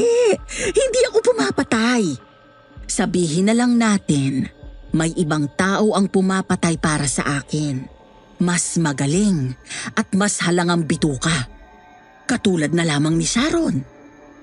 Kilala mo si Sharon? Oo. Kasabwat natin siya sa mga ginagawa natin.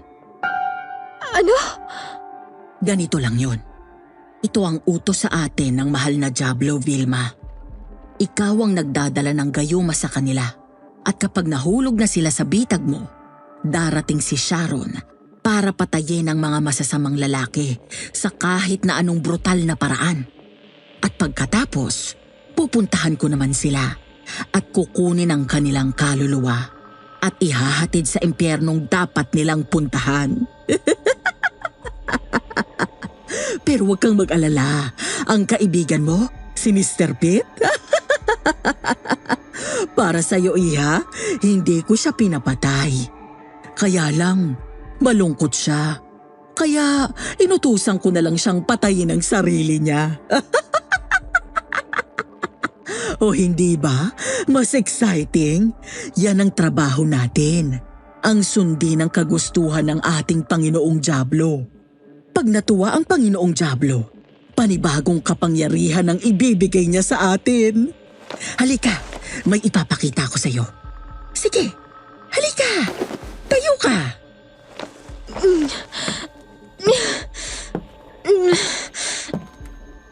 Pagmasdan mong mabuti ang sahig. Pagmasdan mo.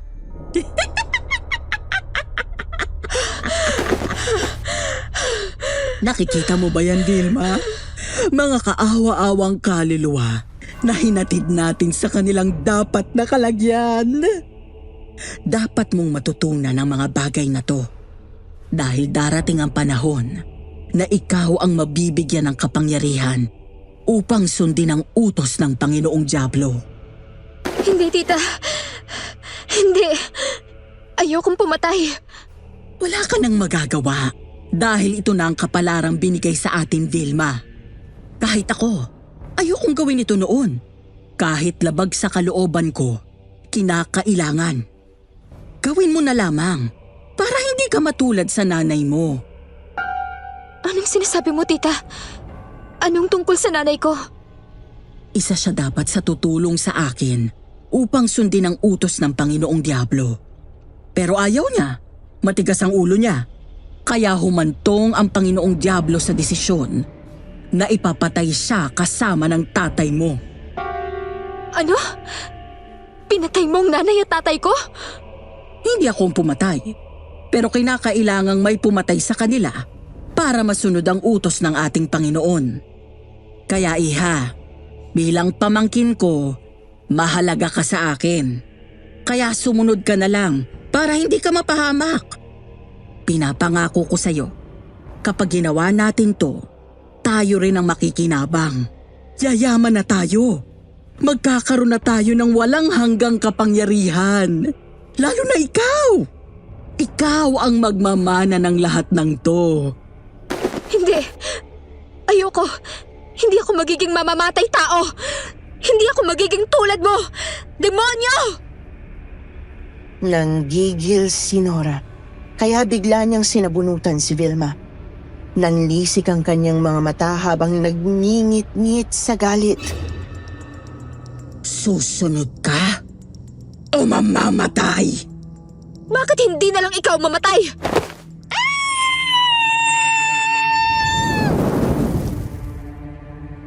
Pinilit ni Vilma na mag-ipon ng lakas upang itulak si Nora pababa ng nag-aapoy na impyerno sa ilalim ng butas ng sahig na kahoy.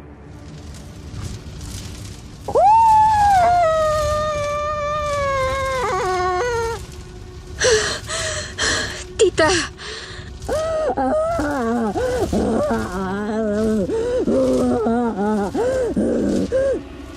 Pero nagawa pa rin ni Nora na iahon ang kanyang kamay mula sa apoy at hinila ang binti ni Vilma. Kumapit si Vilma sa paa ng katre. Pilit inililigtas ang sarili mula sa nagbabagang lagusan. Kasama ka na sa akin! Kakatakot ang sunog na katawan ni Nora na pilit hinihila ang paa ni Vilma.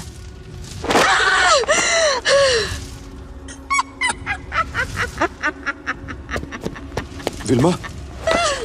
Eduardo! Tulungan mo ako! Nang marinig ni Eduardo ang sigaw ni Vilma, agad niyang pinuntahan ito sa silid at nakita kung paano pilit na hinihila ng sunog na si Nora ang binti ni Vilma pababa ng umaapoy na lagusan.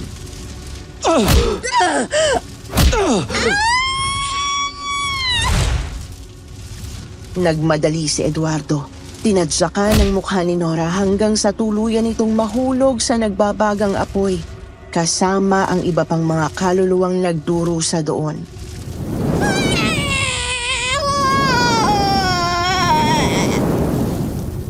Vilma! Eduardo!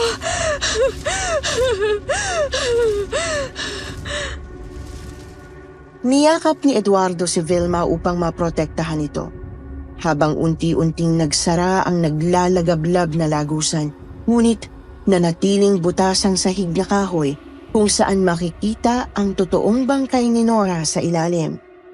Nakatusok ang kanyang tiyan sa matalim na lumang bakal sa ilalim ng bahay at wala ng buhay. Tita! Tita! Wala na siya, Vilma. Patay na siya.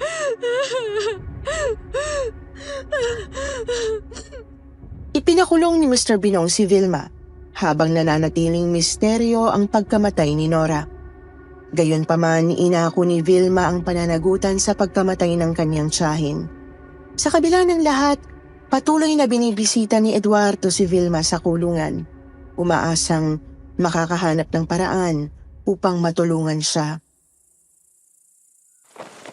Vilma, ayos ka lang ba rito? Oo naman, Eduardo. Salamat at binisita mo ako. Kung tutuusin, dapat nakakulong din ako eh. Dahil akong sumipa sa tiyahin mo kaya siya nahulog. Nakita natin ang totoong nangyari, Eduardo. Nilamon ng impyerno si Tita Nora. Pero sa mata ng batas, hindi yun ang nangyari. Ganun talaga. May mga bagay na mahirap bigyan ng paliwanag. Pero wala ka pa rin kasalanan.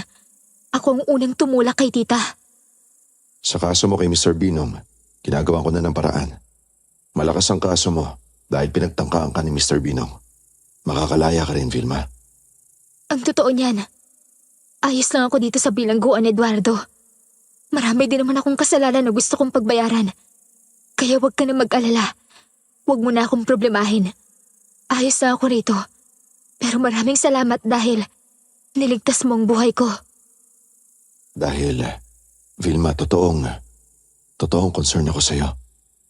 Gusto kita. Salamat, Eduardo. Maraming salamat sa lahat.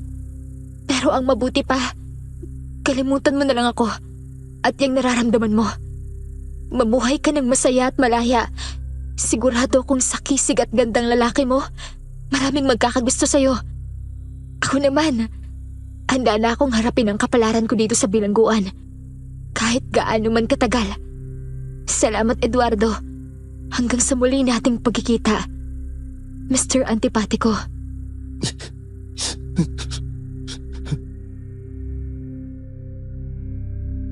At yun na ang huli nilang pagkikita.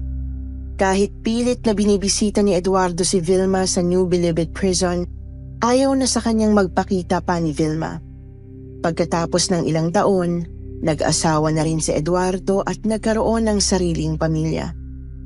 May mga nakapagsabi sa kanya na nakalaya na si Vilma pero wala siyang ideya kung saan ito nagpunta. Wala na siyang balita kay Vilma mula noon at hinangad na lang na sana'y nasa maayos itong kalagayan.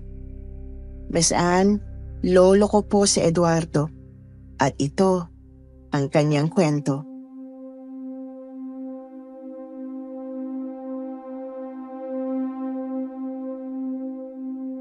Magandang araw muli sa inyong lahat. Mga minamahal naming tagapakinig dito sa Kwentong Takipsiling Channel. Isa na namang kwento ang ngayon ay ipinadala sa atin para ating subaybayan.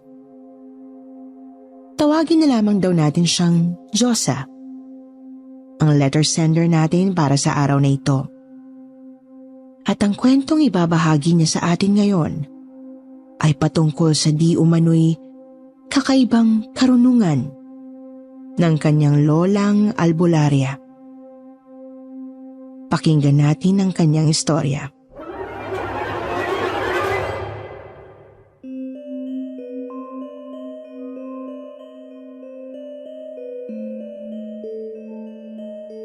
Ako si Diego, mas kilala bilang Diyosa sa gabi. Matagal na po akong avid listener ng channel na ito. At masasabi kong sobrang bongga ng mga content ninyo. Kaya nga, naisipan kong magpadala na rin ng sarili kong kwento. 35 years old na ako at ngayon ay nagtatrabaho sa isang clinic dito sa Manila bilang isang dentista. Lola's girl po ako, Miss Anne. Bata pa lang kasi ako ay itinakwil na ako ng nanay kong disgrasyada na maagang nabuntis noon ng pudrakels kong mahilig naman sa basag ulo. Kaya ayun, maaga tuloy siyang kinuha ni Lord. Mabuti na lang at nandyan ang aking lola Karina upang arugain at puna na ang lahat ng pagkukulang nila sa akin. Si Lola Caridad, ang pinakabonggang lola sa balat ng lupa, na isang tarot reader / Albularia. Sa maliit naming barangay noon, sa probinsya ng Negros Oriental.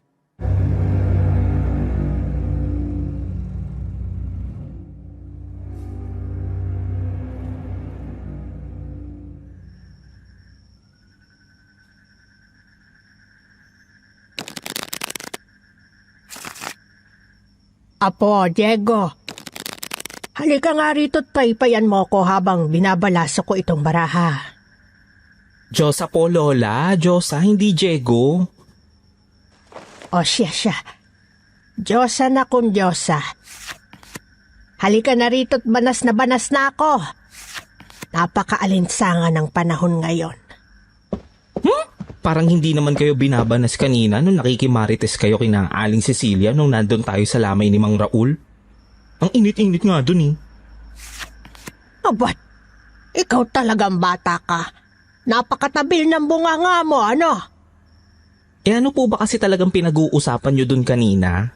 Parang ang intense la. Abay, sino pa ba? Eh di si Raul. Lumabas kasi kanina sa reading ko kay Cecilia na talagang pinatay nga si Raul ng kalaban niya sa politika. Alam kasi niyang malaki ang tiyansa niyang manalo sa pagkakapitan dito sa lugar natin. Ay! Tatakbo ho bang kapitan si Mang Raul sa eleksyon? Nakakatakot naman la. Eh, nalaman niyo ho ba kung sino sa mga kalaban niya ang pumatay sa kanya? Ay, hindi. Mahina na ako, Apo. Humihina na rin ang abilidad kong ito. Kaya nga kailangan mo nang maging handa dahil wala naman akong ibang pagpapasahan ng kaalaman ko kundi ikaw. Lola naman, alam niyo naman pong ayaw na ayaw ko niyan, di ba? Eh, kaya nga po ako nag-aaral maging dentista para hindi ako sumunod sa yapak niyo eh. No offense, Lola ha. Kayo po ang pinaka-cool na lola para sa akin dahil sa kakayahan niyong yan. Pero hindi ko po talaga kaya yung ginagawa niyo eh. Apo, nasa lahi na natin ito. Sigurado ako at nararamdaman kong merong natatagong abilidad dyan sa katawan mo.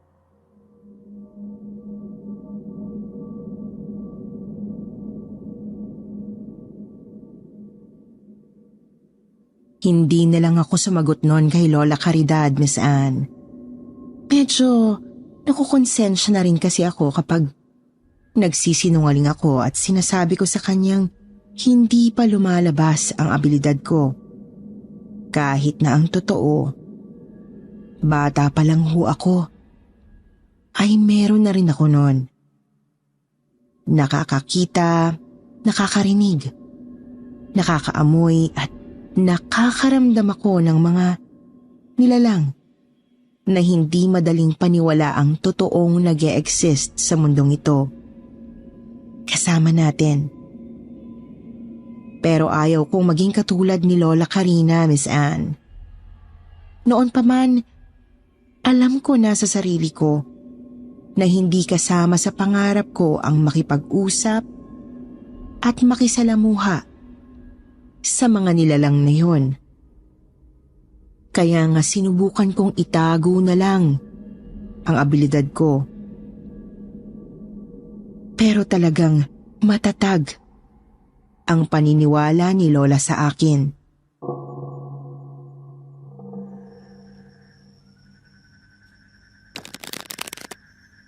Hayaan mo, hindi magtatagal.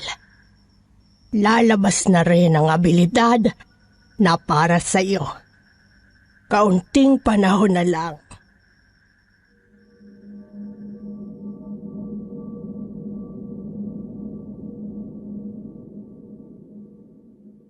Bigla akong tinitigan ni Lola ng makahulugan, Miss Anne. Napaiwas tuloy ako ng tingin sa kanya. Tapos, napatitig ako doon sa isang specific na barahang yon na kanina pa niya nilalaro sa palad niya. At kanina pa niya napipili kahit na nakailang ulit na siya ng pagbabalasa.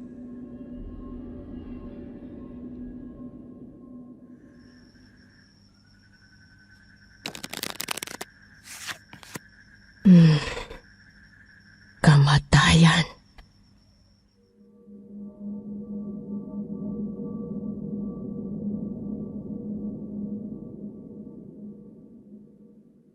Death card yung hawak-hawak ni Lola. Imahe ng isang kalansay na nakasuot ng kalasag habang nakasakay sa puting kabayo at napapaligiran ng mga bangkay. Alam ko sa sarili ko na karaniwang hindi maganda ang ibig sabihin ng barahang yon, pero dumedepende pa rin yon sa kung sino ang taong binabasahan niya ng baraha. Ang kaso, hindi ko siya matanong noon. Hindi ko magawang salubungin ang tingin ni Lola sa akin dahil pakiramdam ko, alam ni Lola na ng mga sandaling yon, nakikita kong nakatayo. Sa likuran niya, ang kaluluwa ni Mang Raul. Suot pa rin ang damit na ginamit niya nung bawian siya ng buhay, habang itinuturo sa akin yung butas sa kanyang sentido.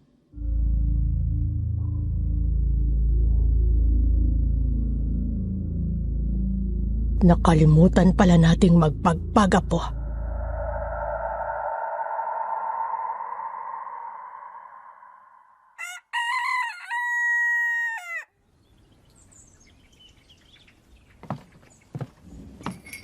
Lola, ito na po ang favorite black coffee nyo with lots of love mula sa inyong napakagandang apo. Salamat. Hainan mo na rin nga ako ng tanghalian at medyo kumakalam na itong sikmura ko. Bakit naman kasi hindi mo man lang ako ginising eh? 10:00 na pala ng tanghali. Sus Maria Josep. Oo nga pala. Sasama ka ba mamaya kina Cecilia? Pagkatapos daw kasi ng padasal, magkakaroon sila ng kaunting salo-salo. Kaya iniimbita tayo. Abay, 3 taon na pala ni Raul ngayon eh. Ang bilis talaga ng panahon. Ay naku Lola, hindi na ho. Kayo na lang ho. Pupunta kasi ako kina May. Tama, pupunta ako kina May nga. Irereban ko ang bruha. Sayang naman ho kasi sideline din yun. Ganun ba? O siya, ako na nga lang ang pupunta. O Lola, ako na ang magbubukas ng pintuan. Huwag na ho kayong tumayo dyan.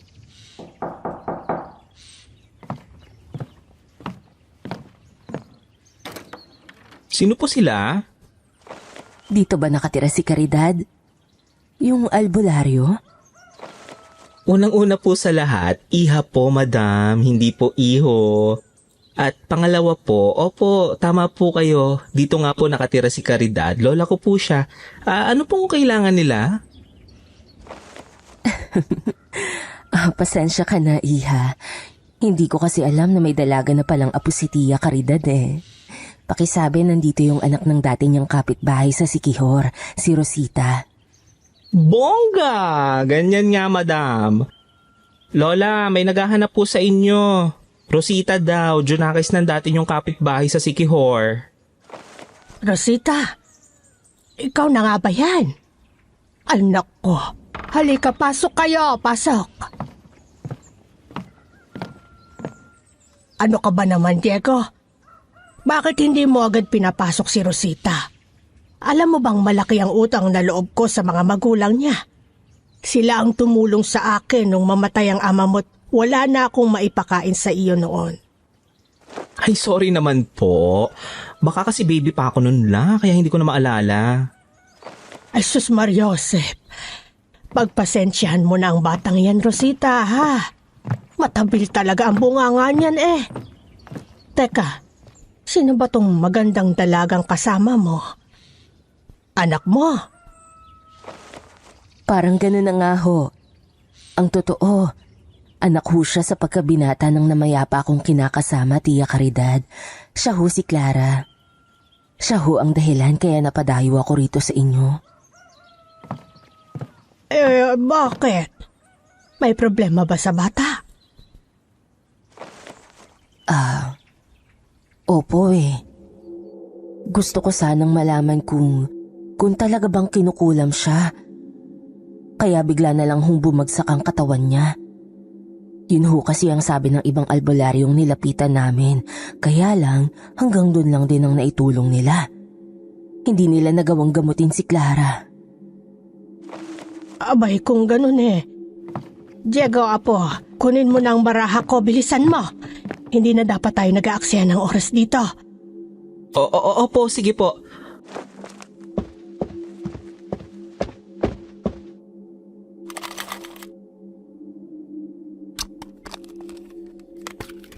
Lola, hindi ko mahanap yung mga tarot cards nyo sa tukador. Saan nyo po ba nilagay? Hindi ko matandaan, apo. Pasensya na kayo't masyado na talaga akong makakalimutin ngayon. Kaya nga, hindi na ako gaanong tumatanggap ng mga nanghihingi sa akin ng tulong. Nabalitaan ko nga ho yun, Tia Caridad. Kaya lang, wala na talaga kaming ibang alam na malalapitan eh. Desperado na talaga ako. Hindi bale.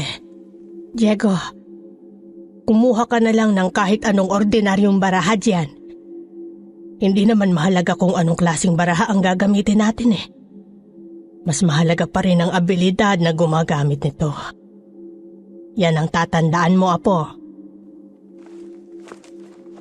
Eto na ho, Lola. O siya, magsimula na tayo.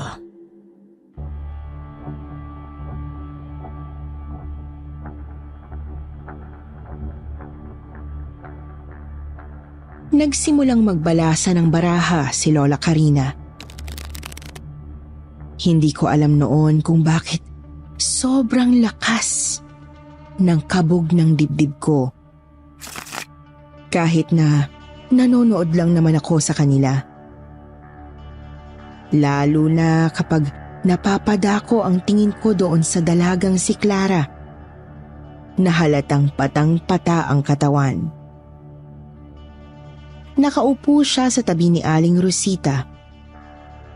Hindi siya nagsasalita.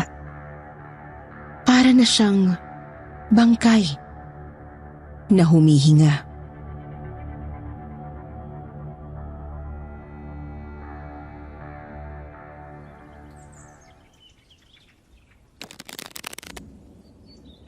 Clara, iha, kumuha ka ng 7 baraha. Tia Caridad, mukhang hindi ho kaya ni Clara. Hindi niya na kasi talaga maiangat ang mga braso niya eh. Hindi ho ba pwedeng ako na lang ang pipili? Hindi pwede. Alam kong mag-ina na ang turingan ninyo pero wala kayong direktang koneksyon sa dugo. Kaya dapat si Clara talaga ang pipili. Sige na, iha, subukan mo ulit. Clara girl, ganito. Kahit ituro mo na lang isa-isa yung mga barahang pipiliin mo, basta matouch mo lang sila, carry na yun. Okay, sige. 1, 2, 3, 4, 5, 6, 7. Ayan, kompleto na. Ngayon naman, isa-isa na nating tingnan ang mga baraha mo, Clara. Handa ka na ba? Opo.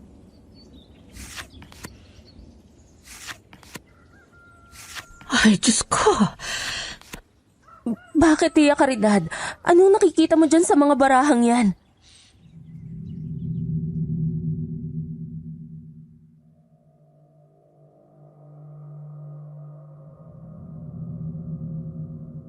Halos hindi po makapagsalita si Lola Caridad ng mga sandaling yon, Miss Anne. Unang baraha pa lang, bad luck card na agad ang lumabas. Base na rin sa itinuro niya sa aking sariling interpretasyon sa kanyang mga baraha. Ace of Spades, o mas kilala sa atin bilang alas. Ito yung tinatawag na death card. Indikasyon na hindi natural ang sakit ni Clara. Kumpirmadong kinukulam nga siya.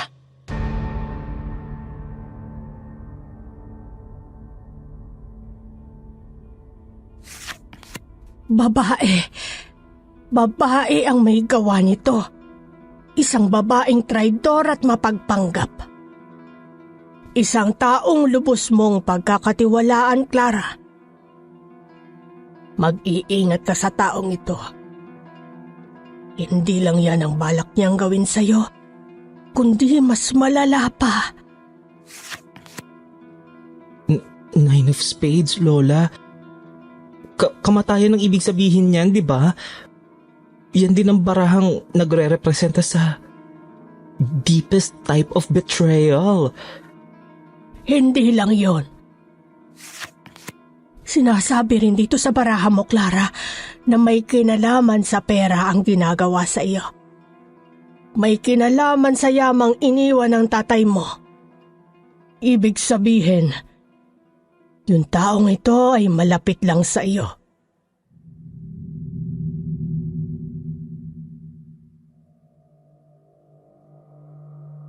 Hindi ko nagaanong matandaan kung ano-ano pa yung ibang barahang lumabas sa reading ni Lola kay Clara noon.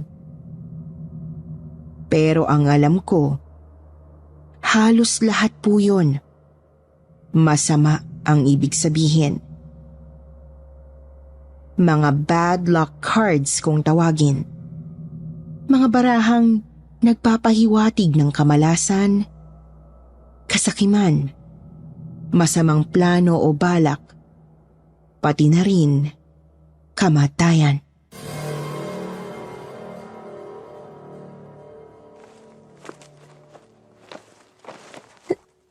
Si Mommy. Si Mommy lang ang alam ko na makakagawa nito sa akin. Clara, anak, huwag mong pagbintangan agad ang Mommy mo. Alam mo namang hindi lang kaming dalawa ang babaeng dumaan sa buhay ng daddy mo, hindi ba? Marami kami.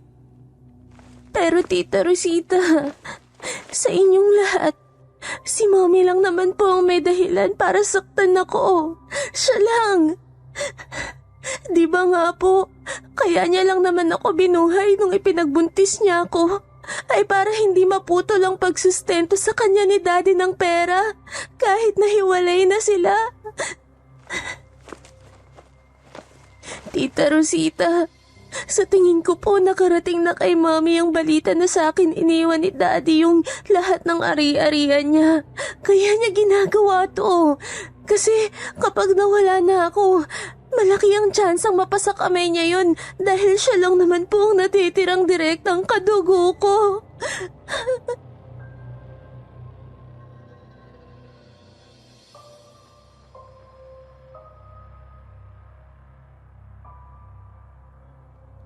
Bigla na lang hong nagiiyak si Clara. Sobra ang naging paghagulgol niya, na umabot pa nga sa puntong halos hindi na siya makahinga. Kinailangan ho namin siyang alalayan at paypayan para lang lumuwag ang paghinga niya.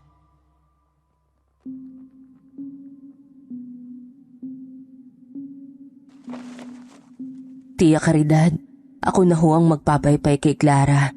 Pahiram ho ako niyang abaniko ninyo. Clara anak, kumalma ka na. Pakalmahin mo ang loob mo. Nandito lang ang Tita Rosita. Bakit? Bakit ginagawa sa akin ni Mami to? Mahal na mahal ko naman siya. Mahal na mahal ko siya. Kaya handa akong ibigay sa kanya lahat ng meron ako. Kahit hindi niya ito hingin sa akin. Pero bakit kailangan niya akong saktan? Huminahon ka, Iha. Hindi pa naman tayo sigurado kung siya nga ang gumagawa niyan sa'yo. Ang totoo, may iba pa akong nakikita sa baraha mo. Kaya lang, masyado yung malabo. Pasensya na kayo. Humihina na kasi ang katawan ko. Kaya pati ang kakayahan ko apektado na rin. Bakit, Tia Caridad? Hindi pa ba marunong itong apo nyo para sana may kahalili kayo? Wala rito ang puso niya, Rosita. Isa pa, ibang landas talaga ang gustong tahakin ng apo ko. Kaya hindi ko na siya pinipilit pang sumunod sa yapak ko. Ganun po ba? Sige po. Ang mabuti pa, magtatanong-tanong ulit kami ni Clara kung sino pa ang ibang pwedeng makatulong sa amin. Pero maraming salamat po at ngayon ay may ideya na kami kung sino ang gumagawa nito sa kanya. Clara, Iha, mag-iingat ka ha. Sige, kumayo na kayo habang maaga pa.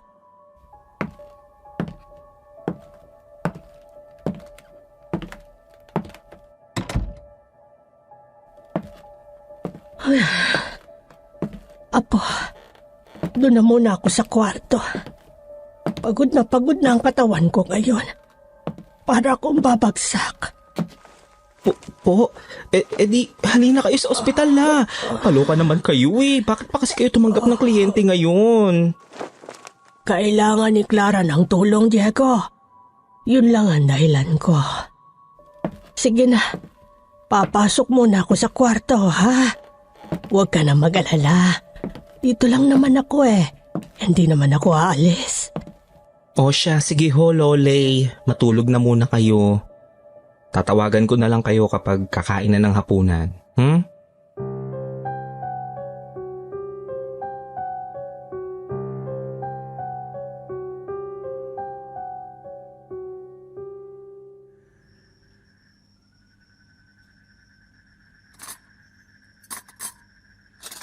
Lola? Lola, kakain na po. 6:00 na ng hapon la, bumangon na ho kayo dyan at kanina pa ho kayo tulog. Lola? Lo? Bingi na yata ang aking grandma. Kanina pa tinatawag, hindi ako naririnig. Papuntahan na nga lang sa kwarto.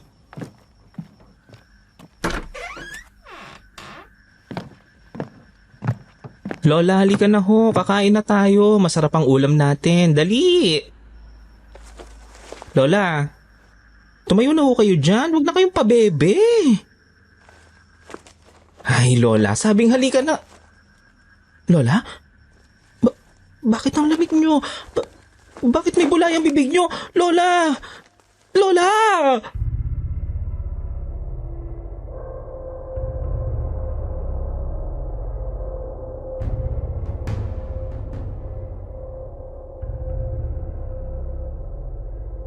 Miss Anne, sinubukan ko pong isugod sa ospital noon si Lola Caridad.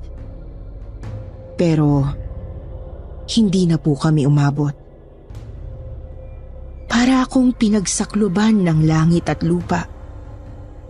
Nang mga sandaling yon, halos hindi agad mag-sink in sa utak ko na wala na ang lola ko. Namatay siya habang natutulog.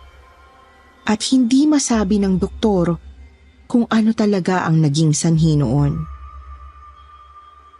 Pakiramdam ko, yun na ang pinakamalungkot na araw sa buhay ko. Dahil yung taong naging kasama ko simula pa lang nang magkaisip ako, mawawala na sa tabi ko. At sa unang pagkakataon, nahiling ko na lang sa sarili ko na sana magpakita sa akin ang lola.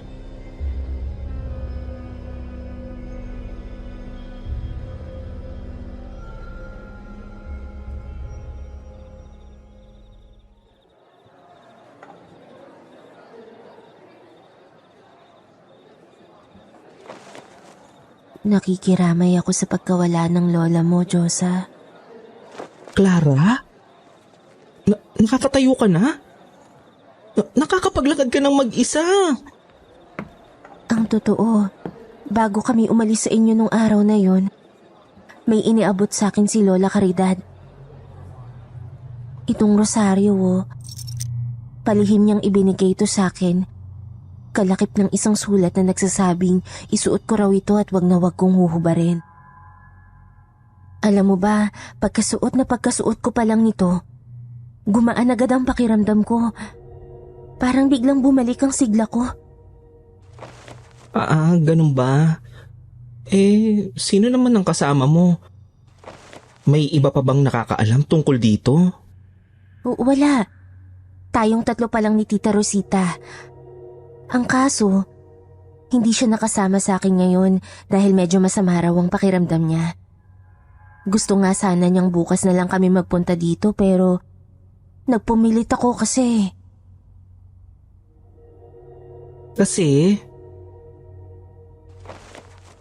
Nagpakita sa panaginip ko si Lola Caridad. Ang sabi niya, puntahan daw kita. Ikaw lang daw ang makakapagsabi sa akin kung sino talaga ang kumukulam sa akin. Matutulungan mo ba ako? Ako? Anong ako? Wala akong idea sa sinasabi sa'yo ni Lola Clara. Hindi pa nga siya nagpapakita sa akin simula nung... Oo. Bakit bigla kang natigilan dyan, Josa? Clara? Clara, si Lola. Si Lola Caridad, nakatayo sa likuran mo. Ha? Anong ginagawa? Bumubulong si Lola. Bumubuka ang bibig niya na parang may sinasabi siya pero hindi ko maintindihan. Lola, ano bang sinasabi niyo? Sabihin niyo sa akin na malinaw. Josa, yung tenga mo.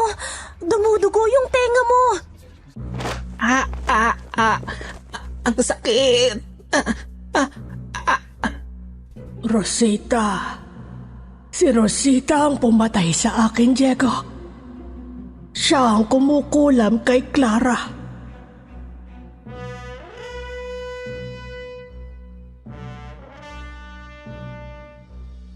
Si Aling Rosita, ang anak ng dating kapitbahay ni Lola Caridad sa Siquijor. Ang tumayong ina ni Clara sa loob ng mahabang panahon. Isa pa lang mangkukulam. Halos hindi kami makapaniwala ni Clara sa nalaman namin. Hindi talaga namin akalain ang revelasyong yun dahil napakabait talaga ng pakikitungo nito sa amin noon. Yun pala, palingharap lang ang bruha. Ginawa niya ang lahat ng kasamaang yun para sa pera. Dahil nalaman niyang balak palang ipasa ni Clara sa pangalan ng tunay niyang ina ang pera at mga ari-ariang iniwan ng tatay niya.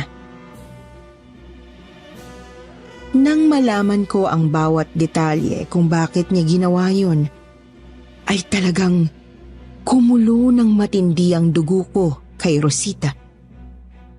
Dahil doon, walang pagdadalawang isip kong tinulungan si Clara na makawala sa ginawa niyang pangkukulam.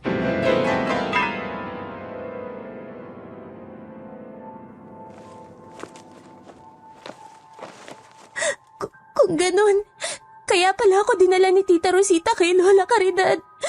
Ay dahil nabalitaan niyang mahina na ito at hindi na ganun kagaling manggamot tulad ng dati. Kaya pala inuwi niya yung abaniko ni Lola Caridad ng araw na yun ay dahil may binabalak na pala siyang masama. Alam niya kasing natunugan ni Lola Caridad ang totoo niyang kulay kaya kinailangan niyang gumawa ng paraan para hindi siya mabisto. Ganun na nga, Clara. Pero huwag mong sisihin ang sarili mo at huwag ka rin matakot dahil sa pagkakataong to, akong bahala sa'yo, girl. Sa tingin ko naman, sapat na ang tinuro sa akin ni Lola noon para labanan ng nanay-nanayan mong bruha. Salamat, Diego. Salamat, Diyosa. Maraming salamat sa'yo.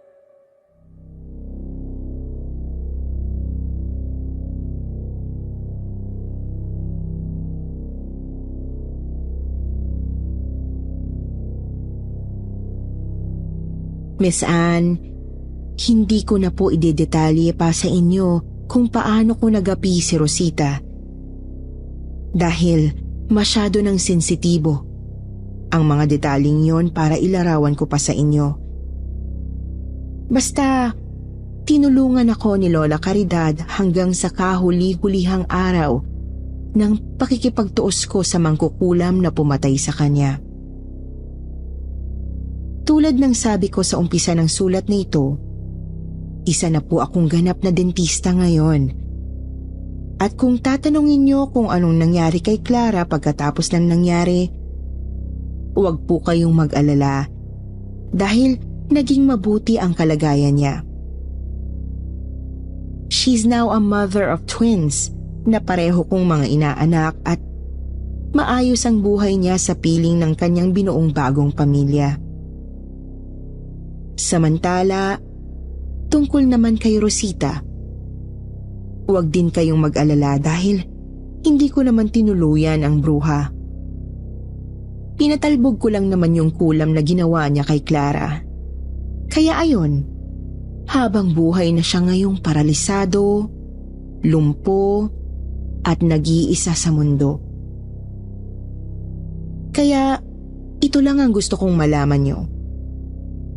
Kahit kailan, hinding-hindi mananalo ang masama sa mabuti.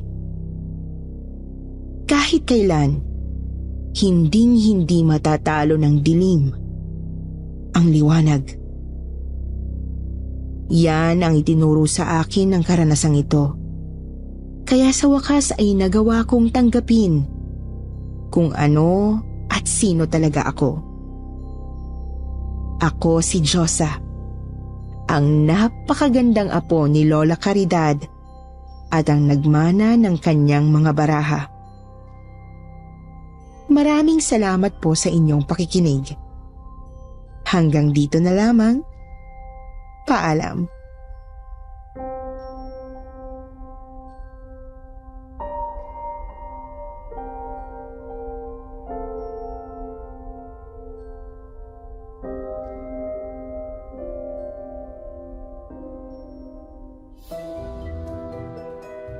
At ngayon naman, dumako tayo sa paborito nating shout-out portion. Shout-out going out to Irish Herodias, Margie, Angel Gauran, Judel Tamayo, Rubilin Tuba, V. Insecta, Eileen Sornito, Malayang Amihan, Leslie Cabalfin, Telly Operanyo. Magbabasa naman tayo ng pinakamagagandang comments mula kina Us, Sir, or User, at The Insecta. Sabi ni User, shout out going out to Team XN, sa pogi naming supervisor Mark Batara, aka Severino, ng Batang Kiao Kiao. Sobrang abangers kami sa bawat kwento nyo mga ka-KT. Kami nila Michael, Jomar, Krista, Jen, Kenneth, Daniela, at kay Jazz na aming import. Maraming salamat mga ka-KT. Sabi din ni The Insecta, shout out po Team Takip Sinim, kayo po kumukumpleto sa araw ko. Listening while working here in Kuwait. God bless and more power. Sa mga hindi nabanggit, sa susunod na lang po. Huwag niyo pong kalimutang mag-reply sa ating shoutout box na nasa comment section para ma-shoutout ang pangalan niyo. Muli po, mula sa bumubuo ng kwentong Takip Silim at Sitio Bangungot. Ito po ang inyong lingkod, Miss Anne. Nagpapasalamat.